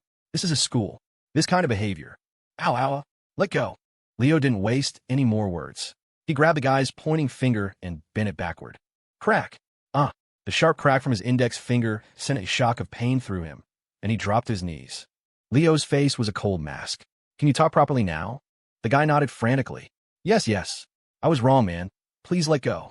Seeing him surrender, Leo released his grip. The moment he was free, the guy scrambled to his feet, scurried behind his lackeys, and started shouting again. You dare to hit me. Just wait, you're all getting disciplined for this. After throwing out his threat, he turned and ran, faster than anyone had ever seen him run before. President, wait for us. Seeing their leader flee, the followers didn't dare stick around and quickly took off after him. That's it. Julianne had been hoping for a good show, but the other side had run off after just a couple of punches. How boring. Leo watched them disappear down the hall and muttered to himself, such cowards. Are those guys really students here? A classmate suddenly spoke up. I think that guy is the president of the Student Government Association. The comment set off a wave of discussion among the other students. No wonder he was so arrogant. Arrogant or not, he's still trash. Our class president beat him so bad he didn't dare make a peep. Exactly, acting all high and mighty as the SGA president. I don't know what's so great about that. Hearing the buzz around her, Julianne immediately joined in. She pinched her nose to alter her voice and shouted, Our president is the best. President is awesome. As soon as she said it, others echoed her. President is awesome. Watching Julianne deliberately instigate the crowd, and seeing the others inexplicably follow suit, Leo suddenly understood why ancient rebel leaders always planted a few agitators in a crowd. Just like that, his prestige in the class soared even higher. This moment in the spotlight should have belonged to Damien, the male lead. Speaking of which, what was he doing right now? Leo glanced over at Damien and Saraphina, who were standing by the stage. They were lost in their own world, whispering sweet nothings to each other as if they were completely insulated from their surroundings. No amount of noise could interrupt their romance. Saraphina gently touched Damien's fist, which was red from the punch. Does your hand hurt? She asked softly. With his hand in his girlfriend's, Damien suddenly felt shy. It's fine, it doesn't hurt. It's all red and you say it doesn't hurt. Saraphina's voice was laced with concern. She looked up at him. Are you stupid? Why would you get physical just because they said a few words? Looking into Saraphina's gentle, watery eyes, Damien felt a surge of energy and vigor. He could take on 10 more guys like that right now. He puffed out his chest confidently. Protecting the one I love is a man's responsibility. They were shouting at you. How could I let them bully you? When a member of the opposite sex is present, a male's combat effectiveness can double or even triple, with the exception of weaklings and gay men. So, let this be a lesson. Never, ever try to provoke a man when his girlfriend is around. Hearing Damien's words, Saraphina looked down, blushing, and chided him softly. Idiot! Leo watched the two of them, who were oblivious to the world and solely focused on their love affair, and couldn't help but mutter, seriously? This is how they strengthened their bond. The troublemakers had come and gone in a flash. Apart from boosting Leo's standing in the class and bringing Damien and Saraphina a little closer, it seemed like they hadn't had any real impact on the evening's choir practice. Or had they? Of course they had. Less than 10 minutes later, the group returned, this time with more people and in a much more aggressive mood. Leading them was a teacher. He was the faculty advisor for the Student Government Association. After knocking on the music room door, his first words were, Which class are you? Seriously again? Julianne frowned. Is he a masochist? Didn't get beaten enough the first time? Who knows? Leo said, walking toward the music room door once again. He glanced at the faculty advisor. And you are? I'm the faculty advisor for the SGA, the man said, pointing at Leo. The activity center's rooms require booking before use. Did you book this room? Leo replied calmly, No. And why are you using a music room without booking it? The teacher puffed out his chest, his voice booming. Do you have any idea how much this has disrupted the work of our student government? The kid who had been beaten earlier immediately jumped in. Mr. Wallace, I tried to reason with them, and they hit me. They hit you. The teacher, Mr. Wallace, turned his glare on Leo, his tone accusatory. This is a school. You resorted to violence. Do you have any semblance of being students? I'm the one who hit him. What are you going to do about it? Damien said, stepping up to stand beside Leo. Julianne knew Damien was powerful, and she knew that at the Royal Academy, Leo, as the chairman's son, could handle anything. So she wasn't worried at all. In fact, she was relishing the chaos, muttering to herself, Fight, fight. A mere faculty advisor, acting all high and mighty. In a minute, my boyfriend will have you packing your bags. Just you wait until you're on your knees, begging for forgiveness. Heh heh. Classic villainous cackle. Though Leo couldn't read minds, he could tell from her sly little eyes and the mischievous smirk on her face that she was up to no good. When Damien stepped forward, Saraphina didn't back down either. She stood right beside him. "You're the ones who didn't speak to us properly first. You were deliberately provocative." Saraphina's reaction surprised Leo. The old Saraphina would have just stood by Damien's side quietly. Today, she was surprisingly assertive. Was this really the somewhat timid, in need of protection female lead from his book? So that give you the right to hit someone? Mr. Wallace stood with his hands on his hips, pointing at Damien and Saraphina. "Every one of you who laid a hand on him won't get away with this today. You're all getting written up." "Don't threaten us with a write-up," Julianne said, jumping in before Damien could speak. She was getting impatient. The Student Activity Center belongs to all students of the Royal Academy, not just your student government. The room was empty when we got here, so why can't we use it? Am I right, everyone? As soon as Julianne spoke, a few of her classmates chimed in. "Yeah, that's right. Who made the rule that only the SGA can use the Activity Center? Why can't we use it? It was empty when we came." If nothing else, Julianne was excellent at fanning the flames. But the other side was just as fired up. "We didn't say you can't use it, but why didn't you book it with the SGA beforehand?" "Yeah, if you don't book it and another class has a reservation, it puts the SGA in a difficult position, doesn't it? You're the ones who aren't following the rules. How can you blame us?" "Well, maybe your student government could have a better attitude when you talk to people." "Yeah, acting all high and mighty, what's that about? The Activity Center is never open to regular students anyway. This public space has become your private clubhouse, and you have the nerve to lecture us." "That's because the SGA has a lot of activities. What's wrong with us using the center frequently?" "Yeah, so we don't let others use it. If you submit an application and it's approved, you can use it." Seeing that the two sides were about to come to blows, Mr. Wallace quickly intervened. All right, everyone quiet down. Stop arguing." Leo also told his classmates, "Everyone, let's calm down. All they want is a booking. We could just fill one out for them." He turned to Mr. Wallace. "We're using this room tonight. We forgot to book it. That's our mistake. I'll fill out the form now." "Fine, Mr. Wallace said, hand on his hips, his tone arrogant. "First, have your academic advisor write a formal application. Then, get stamped by your department's dean's office. After that, leave all the student ID cards of everyone using the room with us at the SGA. And finally, you can register to use it." "What the hell?" Damien's face darkened when he heard the teacher's demands. "You're just making things difficult." "Exactly," Saraphina added. "We're just borrowing the music room for one night. Why do we need so many procedures? That's not reasonable at all. What kind of stupid rule is that? What idiot came up with this booking process?" Julianne wasn't as polite as the other two. She started cursing. "No wonder everyone says this place has become the SGA's private clubhouse. Is the SGA really this disgusting? Young lady, why are you using such foul language?" Mr. Wallace looked at Julianne with displeasure. "I made these rules. Do you have a problem with them?" "Damn right I have a problem." Julianne put her hands on her hips, her attitude just as fierce as his. "You think this school belongs to you? You get a cushy job, and you start getting high on your little bit of power, deliberately creating perks for the SGA and shutting out regular students." With just 2 sentences, Julianne had convicted the teacher. Her words had also unintentionally stirred up the emotions of her classmates, turning everyone's anger toward him. Mr. Wallace was left speechless by her tirade. Leo's attention was entirely on Julianne, the debater.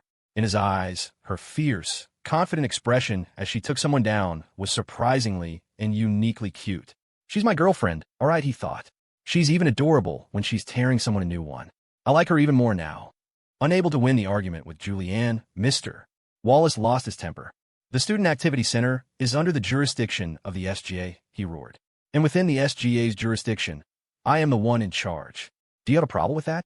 "I have a problem," Leo said, pulling Julianne, who was ready for another round, behind him and taking a step forward. "You said that within your jurisdiction, you're the one in charge, right?" "That's right," Mr. Wallace said, looking at Leo defiantly. "My territory, my rules. If you think there's a problem with the rules I've set, then go ahead and report me to the university president. Let's see who he listens to, you or me." "Oh," Leo drew out the word with a hint of provocation. Then, in a taunting tone, he said, "So we're taking this to the president, are we? You're the one who said it. Don't get upset when I actually call him." "You? What do you mean?" Seeing Leo's expression and hearing his words, Mr. Wallace felt a sense of unease. By now, Julianne had her hands on her hips, a smug little expression on her face that said, "Just you wait, my boyfriend is about to destroy you fools." Leo took out his phone, found a university president's contact in his messaging app, and gave him a direct voice call. A few seconds later, the president answered. "What is it, young master? Are you on campus?" Yes, I am. I'm in a music room at the Student Activity Center. Someone's giving me trouble. Get over here. And hurry up, my time is precious." Yes, of course." Hearing Leo's tone, the president felt a shiver run down his spine. He didn't dare ask any more questions, just kept repeating his agreement as he bolted out of his office. A few moments later, the president of the Royal Academy arrived at the Student Activity Center, panting and out of breath. The run had exhausted him. Seeing Leo standing at the door of the music room, the massive crowd of SGA students in the hallway, and a faculty advisor at the head of the group, his legs turned to jelly. He shuffled cautiously to Leo's side and whispered, "Young Master Miller, what's happened?" Before Leo could speak, Julianne pointed at Mr. Wallace and began, her words dripping with exaggeration. He said that in the Student Activity Center, he's the one in charge, and it wouldn't matter even if the president came. He was going to kick us out. He even dared to provoke young Master Miller. He's clearly tired of living. Young Master Miller is very angry now, and the consequences will be severe. So, President, you see. Listening to Julianne, Leo looked at her, a wry smile on his face. He felt like he was the main villain in a novel, and Julianne was the villain's troublemaking sidekick, the one who always picks fights with the protagonist and creates trouble for her boss. He used to wonder why every major villain kept such a nuisance around. Now he finally understood. A troublemaker could also be adorable. This is the effect of being love-struck. Do not try this at home. President, it's not like that. Please let me explain. Mr. Wallace panicked at Julianne's tail spinning and tried to interject, but it was too late. Slap. You idiot, he roared, pointing a trembling finger. Do you have any idea who you provoked? This is young Master Miller. This is the son of the chairman of our board of directors. What? What did you say? Mr. Wallace's legs gave out, and he almost collapsed. Equally terrified was the SGA president who had started the whole mess. What do you mean, what? Apologize, the president yelled, so anxious he looked like he was about to get on his knees himself. No need for apologies. Leo waved his hand dismissively. This man created a bunch of red tape to turn the Student Activity Center into his own little kingdom and has fostered a toxic environment in the student government. A person with such poor moral character shouldn't be at the Royal Academy. Hearing this, Mr. Wallace's arrogance vanished completely. Young Master Miller, please don't. Write your resignation letter and get ready to pack your bags, the president said, shoving him aside impatiently. He then turned back to Leo, his face a mask of subservience. Young Master, is there anything else you're dissatisfied with? Please, feel free to tell me. Leo was about to wave him off, but Julianne tugged on his sleeve. He glanced at her, and she flicked her eyes toward the group of SGA students. Leo immediately understood. It seems to me that this group of SGA members here today might also be. The president instantly caught on. Understood. They'll all be replaced by tomorrow. Julianne's big eyes twinkled mischievously.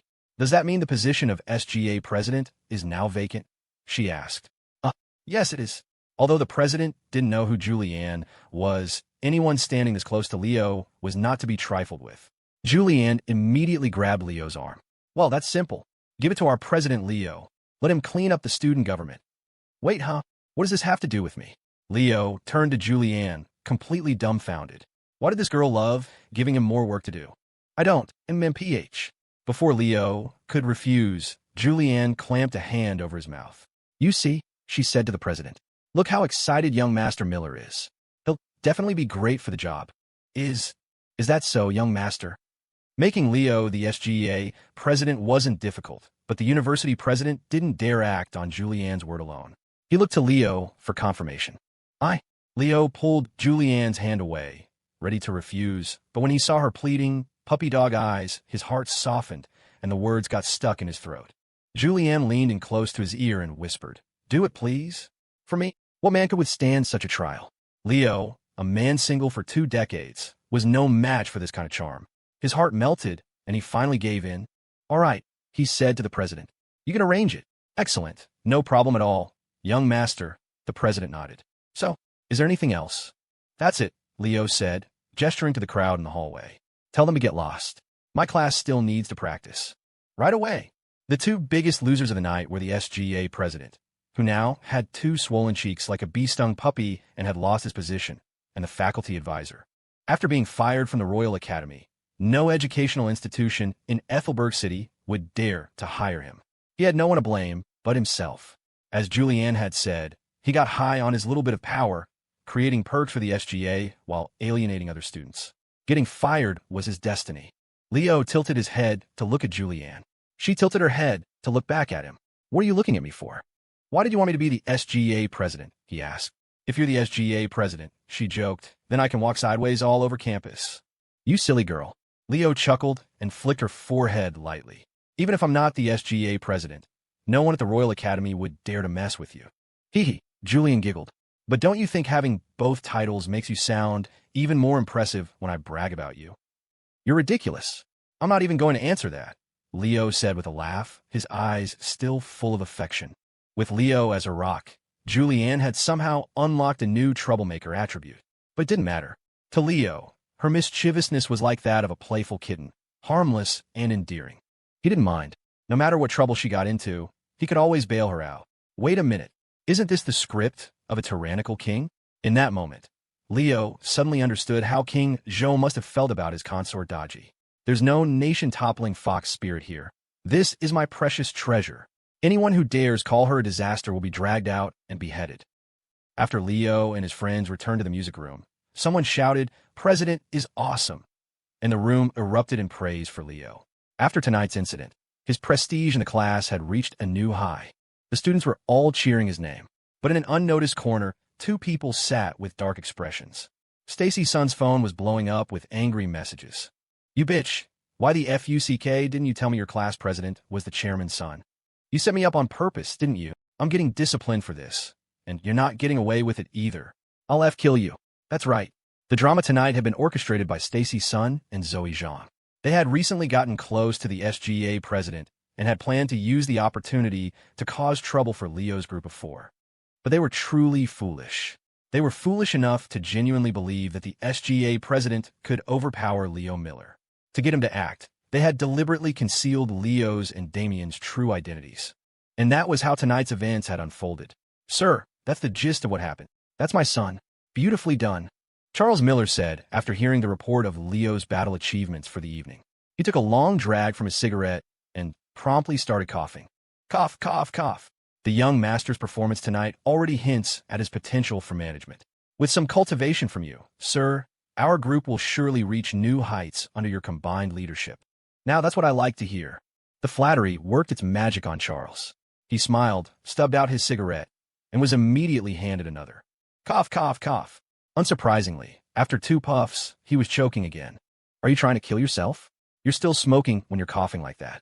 Michelle's scolding voice came from inside the room. After the incident with the SGA, the choir practice proceeded with unusual smoothness. The students were all incredibly cooperative. By 8 o'clock, Saraphina had taught them the entire song. Now that they knew it, they no longer needed to gather for hours-long practice sessions. They just needed to spend a little time after class each day to perfect it, first mastering the song, then worrying about the rest. As everyone was leaving, Leo stood on the stage and said, "Thanks for your hard work, everyone. Go grab a bite at the dining hall and get some rest. It was nothing. You and the vice president are the ones who worked hard. Bye, president. Bye, vice president. You guys get some rest too." Phew. Once the room was empty, Leo let out a long sigh. "What's wrong?" Julian asked, concerned. "I'm exhausted," Leo admitted with a wry smile. As a nobody, he had never been a class president in his life. He had always been an invisible presence in his classes. If not for the strange twist of fate that made him president, he would have never imagined that someone like him could be in charge of others. In fact, while organizing tonight's event, he had been worried. What if some of the troublemakers don't show up? Do I yell at them over the phone? Or go to the advisor? If I go to the advisor, will it make me look incompetent? What if people don't cooperate with Saraphina? What if no one listens to me? Will I be a failure as a class president? That was just how Leo was. When faced with something he had never done before, or something he wasn't sure about, he always overthought it. "You didn't even do anything. What are you tired for?" Damien laughed, clapping Leo on the shoulder. "Saraphina was the one who did the most work tonight." "You can't say that," Saraphina interjected. "The president organized tonight's event. As the organizer, he was definitely under more pressure than I was. And we just had all that drama. Julianne took Leo's hand and whispered in his ear, "Our poor, hard-working President Leo." The warm breath on his ear made it tingle. "Stop it," he said, his face flushing. "Ha ha ha." Seeing his embarrassed blush, the other three burst out laughing. Thanks to Leo's reminder, everyone had cleaned up their trash before leaving. The music room was spotless. After turning off the lights and closing the door, the four of them left together, deciding unanimously to grab a late-night snack at the dining hall before heading back to their dorms. Walking to the dining hall, Leo's mind was already racing. The choir competition was in 2 weeks, which was half a month. Half a month after that was the sports meet. And now he was the SGA president. It looked like he was going to be busy for a while. The Royal Academy had many dining halls, but the best one was in the residential area, closest to the dorms. The campus residential area had its own bustling commercial concourse, and for a dining hall to survive in such a competitive environment, its food had to be good. After 8 p.m., only the third floor of the dining hall was still open, serving late-night snacks until midnight. After that, the only thing still open on campus was the 24-hour convenience store. At this hour, the campus concourse was lively. As they passed a popular boba tea shop with a long line, Damien treated the three of them. For drinks cost nearly $100. The fact that the shop was so popular could only mean one thing. There were a lot of rich kids at this school. Damien said after a sip. "This is good. I've never had this flavor before." Leo took a taste and felt it was nothing special. "Isn't this just jasmine milk tea?"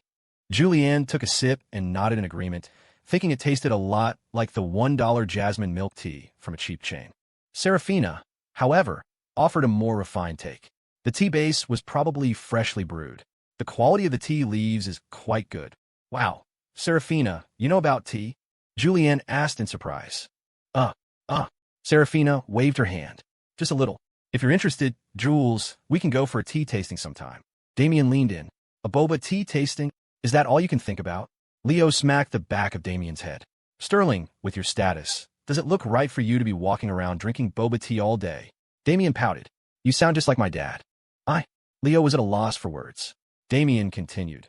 "Besides, Miller, weren't you the one in the campus clinic who encouraged me to be a different version of myself?" Well, with that, Leo was completely silenced. It seemed he was largely responsible for Damien's current state. Forget it, Leo thought. I can't be bothered with him.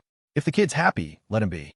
At this hour, the third floor of the dining hall was just as bustling as the concourse.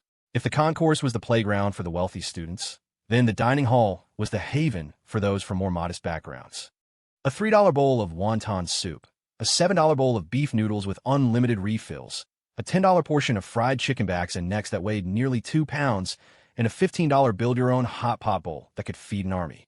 You couldn't find prices like these anywhere else in Ethelberg City, not even on the campus concourse.